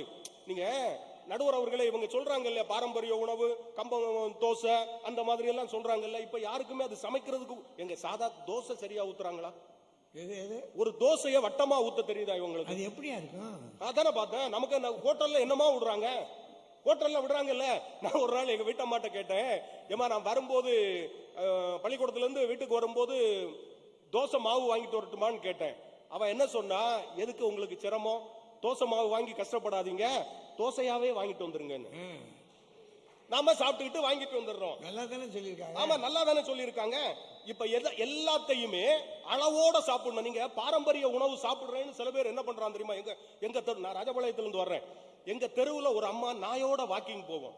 நிஜமாவே போகும்போது அந்த கிரவுண்ட் பக்கத்திலேயே அந்த அருகம்புல் ஜூஸ் இருக்கும். போனதும் 1 கப் சாப்பிடுது. கொஞ்ச தூரம் வாக்கிங் பண்ணி வச்சுட்டு அதுல இந்த எள்ளுருண்டை, இந்த மாதிரி திணையில செஞ்சது, கேழ்வரகுல செஞ்சது உருண்டையா வச்சிருக்கான். வாங்கி கட்டுன்னு கட்டுது. நிஜமாவே என்னன்னா, அளவோட சாப்பிடுறது இல்ல. பாரம்பரிய உணவு சாப்பிட்டா நமக்கு எந்த நோயும் வராதுங்கிற ஒரு தவறான நம்பிக்கை இருக்குது. எதையுமே அளவோட சாப்பிட்டா ஆபத்து இல்ல. இன்னொன்னு சொல்றேன், என்ன ஆகுது, நொறுங்க தின்றால் 100 வயசு. நம்ம பெரியவங்க என்ன சொன்னாங்க, எதை வேணாலும் நீங்க சாப்பிடுங்க, அதை நல்லா மென்று சாப்பிட்டா, அவசரமா சாப்பிடக்கூடாது. மென்று சாப்பிட்டா பிரச்சனையே இல்லை. வேலைக்கு போகக்கூடாது, சாப்பிட்டுக்கிட்டே வேற வழி இல்ல. நடுவர் அவர்களை, கொஞ்சமா சாப்பிடுவோமே, எதுனாலும் கொஞ்சம் சாப்பிடுவோம். ஐயா பேசும்போது ராஜாராம் ஐயா ஒண்ணு சொன்னாங்க, என்னன்னா நமக்கு இருக்கிற இந்த சூழல்ல இப்ப என்ன பண்ணணும், அதாவது தூக்க மாத்திரை இல்லாம யாருக்கு தூக்கம் வருதோ அவங்க ஆரோக்கியமானவங்கன்னு ஐயா சொன்னாங்க. ஒரு வாதத்துக்கு நான் இப்படி கேட்கிறேன், யார் தூக்க மாத்திரை சாப்பிடுறாங்கன்னு நீங்க ஒரு லிஸ்ட் எடுங்க. டாக்டருக்கு நல்லா தெரியும். அளவோட இந்த பாரம்பரிய உணவுன்னு மாறிக்கிறாங்கல்ல சில பேரு, அவங்க தான் தூக்கம் வராம தூக்க மாத்திரை சாப்பிடுறாங்க. புரோட்டாயும் பிரியாணியும் கட்டுன்னு சாப்பிடுறானே, அவன் என்னைக்கு தூக்க மாத்திரை சாப்பிட்டதே இல்ல. அவனுக்கு என்ன ஆகுது, அவனுக்கு அது டைஜஸ்ட் ஆகுது. 10 புரோட்டாய மொத்தமா சாப்பிடுறான், ஒரு 10 ஆம்லெட்டையும் சாப்பிடுறான். அதுல வேற ஆஃப் ஆயில் ஃபுல் சைங்கிறான், அதை பிரட்டி போடுறதா ஒன் சைடாங்கிறான். அவன் அப்படியே கட்டு. இந்த டிவில எல்லாம் நீங்க பாத்திருப்பீங்க, சாப்பாட்டு அந்த யூடியூப்ல எல்லாம் சாப்பாட்டு ராமன் ஒருத்தர் இருக்காருங்க. அவன் பாட்டுக்கு தின்னுட்டே இருக்கிறான். கிலோ கணக்குல பிரியாணி சாப்பிடுறாங்க. ஊத்திட்டு வந்திருப்பான். கிலோ இல்ல, ஒண்ணுமே இல்ல, ஊத்திட்டு வந்தா போட்டுக்கிட்டே இருப்பான். அவரை பார்க்கும்போது ஊத்திட்டு வந்த மாதிரியும் தெரியலையா? என்ன ஆகுது, கிலோ கணக்குல சாப்பிடுறாரு. அவர் என்ன சொல்றாரு ஒரு தொலைக்காட்சி நிகழ்ச்சியில, எனக்கு பிபி இல்ல, சுகர் இல்ல, ஒண்ணும் இல்ல, நான் நல்லா சாப்பிடுறேங்கிறான். நல்லா சாப்பிடுறேங்க. அப்ப என்ன ஆகுது, நம்ம உடலுக்கு எது ஒத்துக்குதோ அதை சாப்பிடுவோம். அதுதான் எங்களுடைய வாதம். நீங்க பாரம்பரிய உணவுன்னு சொல்லி அளவோட கணக்கு பண்ணி எல்லாம் சாப்பிட்டாலும் என்ன ஒண்ணு கேக்குறேன்னு, ஒரு இப்ப நம்ம மனிதனுடைய சராசரி ஆயுள் காலம் இருக்குல்ல, அது ஒரு 50 வருஷத்துக்கு முன்னாடி எப்படி இருந்தது, இப்ப எப்படி இருக்குது? 50 வருஷத்துக்கு முன்னாடி ஒரு 40-45 தான். அந்த காலத்துல ஹார்ட் அட்டாக் இல்லைன்னு நீங்க சொல்றீங்கல்ல, அது எப்படி ஒத்துக்க முடியும்? கண்டுபிடிக்கலங்க. எங்க தாத்தா ஒருத்தர் இருந்திருக்கீங்க. எங்க தாத்தா ஒருத்தர், எங்க தாத்தாவோட தம்பி, அவர் என்னன்னா 28 வயசுல சும்மா உட்கார்ந்து பேசிக்கிட்டே இருந்திருக்காரு. சும்மா உட்கார்ந்து பேசிக்கிட்டே இருக்கும்போது திடீர்னு நெஞ்சு வலிக்கிட்டு சாஞ்சிருக்கார், போயிட்டார். நிஜமாவே நடந்த விஷயம். இது ஒரு 60-70 வருஷத்துக்கு முன்னாடி நடந்தது. அப்ப அந்த காலத்திலேயே ஹார்ட் அட்டாக் இருந்திருக்கு, கண்டுபிடிக்கல. இப்ப என்ன கண்டுபிடிச்சாங்க? நாலடியார்ல இருக்கு, நின்றான், இருந்தான், கடந்தான், சென்றான் எனப்படும். இருக்குதா இல்லையா? அப்ப என்ன ஆகுது, இப்ப மருத்துவம் வளர்ந்திருக்குது. அந்த காலத்திலேயே நோய்கள் இருந்திருக்கு. நீங்க பாரம்பரியத்தை சாப்பிடும் போதும் நோய்கள் இருந்திருக்கு. ஆனா இப்ப இந்த இதெல்லாம் சாப்பிட்டதுனாலதான் நோய் வருதுன்னு ஒரு பில்டப் பண்றீங்கல்ல, அதை தான் நான் ஒத்துக்கல. அதனால நான் இப்படி சொல்லி நிறைவு பண்றேன். பல்வகை உணவுன்னு நாங்க சொல்றது என்னன்னா, பாரம்பரிய உணவையும் சேர்த்து தான் நாங்க சொல்றோம். பாரம்பரிய உணவையும் சாப்பிடுங்க ஐயா. இப்ப இந்த ஜூஸ் சாப்பிடுறத பற்றி சொன்னாங்கல்ல, இப்போ ஒரு ஜூஸ் நாங்க சாப்பிடுறோம், ஏபிசி ஜூஸ்ன்னு. ஏபிசின்னா என்னன்னா, ஆப்பிள், பீட்ரூட், கேரட், எல்லா வகையான சத்துக்களும் அதுல இருக்குங்க. பூரா வெளிநாட்டு வரமால இருக்கு. ஆமா, வெளிநாட்டுல இருந்து அவன் சொல்லி தந்தா கூட எல்லா சத்துக்களும் அதுல இருக்கு, எல்லா வகையான ஹார்மோன்ஸும் அதுல இருக்குங்கிறான். அதே மாதிரி அந்த காலத்துல நம்ம கிராமங்கள்ல வாழ்ந்தோம். கிராமங்கள்ல என்னன்னா, கொய்யாப்பழம் இருக்கும், மாம்பழம் இருக்கும், எல்லா பழங்கள் இருக்கும், சப்போட்டா, இந்த மாதிரி நம்ம வீட்டு பக்கத்திலேயே இருக்கும். பக்கத்திலேயே இருக்கிற பொருட்களை அன்றைக்கு சாப்பிட்டோம். இப்ப என்னன்னா, நம்ம கிராமங்கள்ல இல்ல, பெரும்பாலும் நகரத்துக்கு வந்திருக்கோம். அதனால சாப்பிட்டு முடிச்சிட்டு எல்லா ஃப்ரூட்ஸ், பழங்கள், அந்த வெஜிடபிள்ஸ், வெள்ளரிக்காய் இதெல்லாம் கட் பண்ணி ஃப்ரூட் சாலடா சாப்பிடுவோம். வடிவம் மாறி இருக்கிறது, ஆனால் வாழ்க்கை முறை மாறவில்லை. நோய்களுக்கு காரணம் உணவு இல்ல, நம்ம பரபரப்பான வாழ்க்கை தான் சொல்லி பாரம்பரிய உணவையும் சேர்த்து பல்வகை உணவாக சாப்பிடுவது ஆனந்தம், ஆரோக்கியம். வாய்ப்புக்கு நன்றி, வணக்கம். பெரியோர்களே, உங்க அத்தனை பேருடைய ஒத்துழைப்புல பாரம்பரிய உணவா இல்ல பல வகை உணவா என்பதை கொஞ்ச நேரமா நம்ம சிந்திக்கிற மாதிரி ஒரு வாய்ப்பு. நேரம் இல்லாத நேரம் ஆகிருச்சு. 8:15 ஆகுது. நான் ஒரு 8:30க்கு முடிச்சிடலாம்னு உங்கள்கிட்ட சொல்லியிருந்தேன். அப்படி தான் முடிக்கணும். இல்லாட்டா நீங்கள் சொல்லாமல் கொள்ளாமல் புறப்பட்டாலும் போயிடுவீங்க. நேரம் அங்கங்கே அவங்க இடத்துக்கு போகணும் இல்லையா? இப்போ என்னங்க விஷயம்? சுருக்கமாக பார்ப்போமே. எங்கள் காலத்தை விட இப்போ எங்கே பார்த்தாலும் மருத்துவ நிலையங்கள் அதிகமாகி போச்சு. ஒரு வகை மருத்துவம் இல்லை. நம்ம ஊரில் இருந்தது சித்த மருத்துவம் தான். அங்கங்கே அங்கே இருப்பார். இல்லாட்டி எங்கள் வீடுகளில் கிளவி இருப்பான். வயிற்று வலிக்குது அப்படின்னு சொன்னோம்னா, வாடா நாய் கண்டதையும் தின்னுக்கிட்டு தொலை இந்தா அப்படின்னு அப்படி அப்படி அப்படி அப்படின்னு கசக்குவா. அப்படி உருட்டி தின்றா, போட போட போட அப்படின்வா. இல்லை ஒரு கஷாயம் ஒன்று போட்டிருப்பா. அதை சாப்பிட்டோம்னா, குடித்தோம்னா உடம்பு முழுக்க கசக்கும். அந்த கஷாயத்தை சாப்பிட்டா சரியாக போச்சு. அப்போ கிளவி ஒன்று, வீட்டு கிளவி, அதை பழைய காலத்தில் பாட்டி வைத்தியம்னு சொல்லுவாங்க. அப்புறம் முக்குக்கு இந்த சித்த வைத்தியர் ஊரில் ஒவ்வொருத்தரும் ஒரு இருப்பார் மருத்துவர்னு. அவரை ரொம்ப கீழ்ச்சாதின்னு சொல்லிட்டாங்க. அது வேறு சிக்கல். மருத்துவர்ப்பா, அவர் மருத்துவர் கீழானவர் அப்படின்ட்டான். யார்? இலவசமாக கொடுத்தவர். அதுக்காக அவருக்கு தள்ளி விட்டுறாங்க. ஆனால் எப்போ இதில் வருமானம் ஜாஸ்தி வரும்னு தெரிஞ்சிச்சோ, யாரெல்லாம் இவரை கீழ் ஜாதின்னு சொன்னானோ அவெல்லாம் அதை படிக்க போயிட்டான். நிலைமை இப்படி ஆகி வச்சுருந்தீங்களா? இலவசமாக கொடுத்தா எப்போதுமே ஊரில் ஏற்றுக்க மாட்டான், காசு வாங்கணும். பழைய காலத்தில் அப்படி இருந்துச்சு. இப்போ அலோபதின்றார் டாக்டர். அவர் அலோபதி. இன்னொரு பக்கத்தில் பார்த்தா ஹோமியோபதி அப்படின்றாரு. அவர் உருண்டையாக கொடுக்குறாரு. வெள்ளை உருண்டையாக போட்டுக்க, 5 போடு, 4 நாளில் போடு அப்படின்ட்டாரு. அவர் ஒரு வைத்தியம் வச்சுருக்காரு.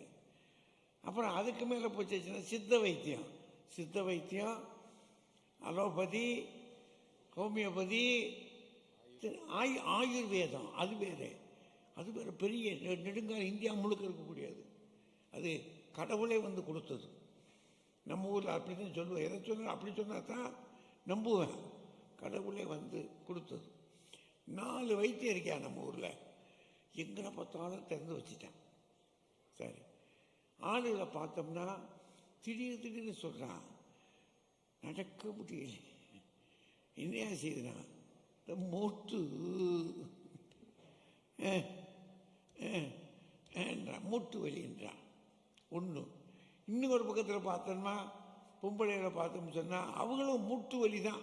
நம்ம தாய்மார்களுக்கு மூட்டு வலியும் அவங்களும் கூடவே பிறந்தவங்க. மூட்டு வலி அது ஒரு பக்கம் தனியாகிடுச்சு. இன்னும் சில போகும்போது சொல்கிறான், அவங்ககிட்ட பேசாத, டென்ஷன் பார்ட்டின்றான். அதான் அப்படின்னா டென்ஷன் பார்ட்டி. அவனுக்கு எந்த நேரம் கோபம் வரும்னு தெரியாது, பயங்கரமாக இருக்காங்க. ரத்த கொதிப்பு நம்ம கேள்விப்பட்டிருக்கோமா? இன்னைக்கு ரத்தம் கொதிக்குதான். அதை வச்சு இப்படி பார்த்துட்டா அங்கே ரத்தம் ஓடுது, பயங்கரமாக ஓடுது. ரத்த கொதிப்பு பார்ட்டி. சில ஆளுக்கு ரத்தம் மெதுவாக போகுது, ரொம்ப குறைச்சி போகுது, கூட போகுது. எத்தனை வகை. அடுத்த கடைசியில் பார்த்தா கேன்சர்ன்றான். எங்கடா கேன்சர்? தாய்மார்களுக்கு கேன்சர் ஒரு பக்கம், ஆண்களுக்கு கேன்சர் ஒரு பக்கம். அப்போ கேன்சர்னு புதுசாக கேன்சர் நாங்கள் கேள்விப்பட்டது இல்லை. இருந்திருக்கும், நம்ம ஊரில் இல்லாமல் இருந்திருக்காது. ஏன்னா இந்த இதெல்லாம் மாரடைப்பெல்லாம் அதை பாட்டில் இருக்கல, கேன்சர் இருந்திருக்கும், கண்டுபிடிக்கலை. கேன்சர் இப்படி பல வகையான நோய்கள்யா, புது வகையான ஆஸ்பத்திரிகளுக்குள்ளே போயிட்டோம்னு சொன்னால் அந்த ஆஸ்பத்திரி வந்து வெளியே வரும்போது நம்ம நெஞ்சமெல்லாம் கலங்குது. ஒரு காலத்தில் இந்திரா காந்தி ஆஸ்பத்திரிக்கு போயிட்டு வந்து சொல்லிச்சான் அந்த அம்மா, இதுக்குள்ளே போகாமலே நான் செத்து போகணும்னு. அந்த அம்மா வார்த்தை மெய்யா போச்சு, போகாமலே அது செத்து போச்சு. ஆஸ்பத்திரிக்குள்ளே போயிட்டு வர்றதுக்கே அங்கே அந்த நோயாளிகள் படுற வேதனையை பாருங்க. அந்த மாதிரி நமக்கு வேதனை வரக்கூடாது.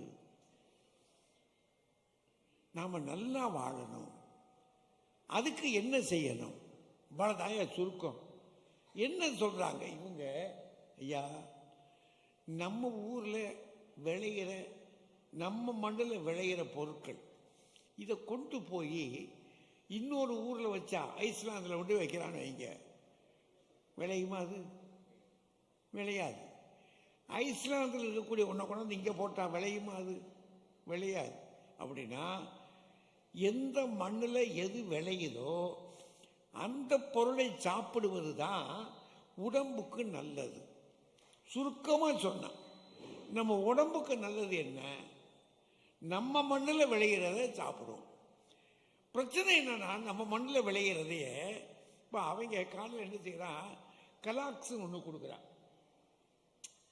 அதிகாலையில் சாப்பிட்றதுக்கு ஏற்ற மாதிரி இந்த சோளம் இருக்குது பாருங்க, சோளம், இன்னும் சில விஷயங்கள் எல்லாம், ராகி இந்த வகைரா தொகைராவெல்லாம் அவங்க மிஷினில் போட்டு என்னத்தையும் கலந்து ஒரு பெரிய பையில் போட்டு கொடுத்துட்றான்.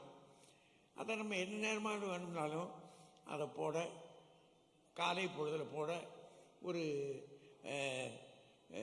அதில் வேறு இன்னும் சேர்மானம் சேர்க்கலாம், பழங்கள் சில சேர்த்துக்கலாம், வாழைப்பழம் அதெல்லாம் சேர்த்து நம்ம விருப்பப்படி பாலை ஊற்றிக்கிட்டு நல்லா சாப்பிட்டு காலையில் சாப்பிட்டோம்னா அதோட கூட ஒரு முட்டை இல்லை 2 முட்டை சாப்பிட்டோம்னா முடிச்சு, காலை பசி தீர்ந்து போச்சு. அங்கே நம்ம ஊரில் இந்த சோளம், கம்பு, கேப்பை இதெல்லாம் இருக்கே, இதை நம்ம ஊர் சயின்டிஸ்ட்டுக்கு ஏதாவது செய்யப்படாதா?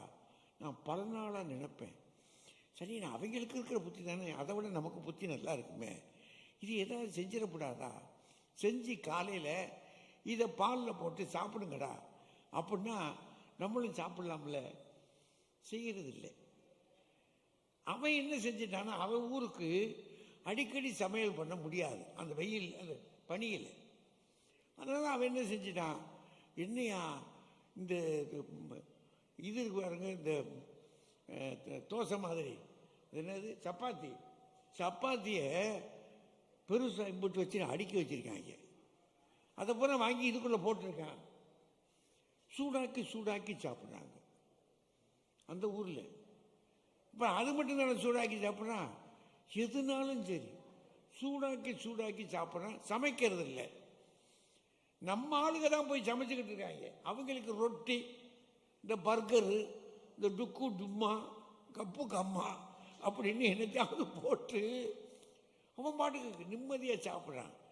நம்ம ஊரில் எதையுமே பக்குவமாக செஞ்சு ஒரு களி செய்கிறதுனா கூட, நீங்கள்லாம் அந்த காலத்துலங்க இந்த உளுந்தங்களி அப்படி செய்வாங்க. உளுந்தங்களி வீடுகளில் பிரமாதமாக செய்வாங்க.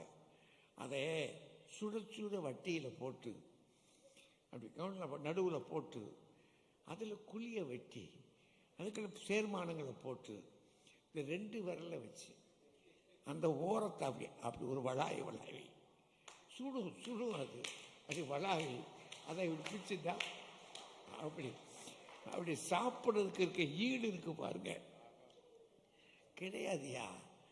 நம்ம ஊர் சாப்பாட்டுக்கு ஒரு தனி ருசி இருக்குயா. நம்ம மண்ணில் என்ன நமக்கு விஷயம்னா, நம்ம மக்களுக்கு அதை இன்னும் பகிர சொல்லித்தரல. நம்ம மக்களுக்கு அதை சொல்லித்தரணும். அதை இந்த சாதி சங்கங்கள்லாம் இருக்கு பார்த்தீங்களா, சண்டை போடத்தான் சொல்லித்தரலாம். சாதி சங்கங்களில் வச்சு இதை மக்கள் மத்தியில் என்னென்ன செய்யுங்க, இது தாய்மார்களை கூப்பிட்டு பெண்கள் சங்கம்னு வச்சு இது சொல்லிக் கொடுக்கலாம்ல. அதை சொல்லிக் கொடுத்து அதுக்கு முன்னேறதுக்கான சம்பாதிக்கிறதுக்கான வழியெல்லாம் செஞ்சு போடியான ஆள் கிடையாது. அதை விடங்க, நம்ம ஊரில் விளையக்கூடிய இந்த தோட்ட கீரைகள் இருக்கு பாருங்க, எனக்கு தெரிய ஒரு 28 வகை கீரை இருக்கு. இந்த கீரைகள்லாம் சாதாரண பூமியில் அது வாட்டு கிடையாது வருது. இந்த கீரை என்ன கீரைன்னே தெரியல நமக்கு. மணத்தக்காளி கீரைன்னா, மணத்தக்காளின்னா அவன் என்ன யோசிக்கிறான், அது எப்படிங்க இருக்கும்? நம்ம என்ன சொல்லி கொடுத்துருக்கோம், கோதுமையை பற்றி சொல்லிக்கிறோம், அமெரிக்காவை பற்றி சொல்லி கொடுத்துருக்கோம்.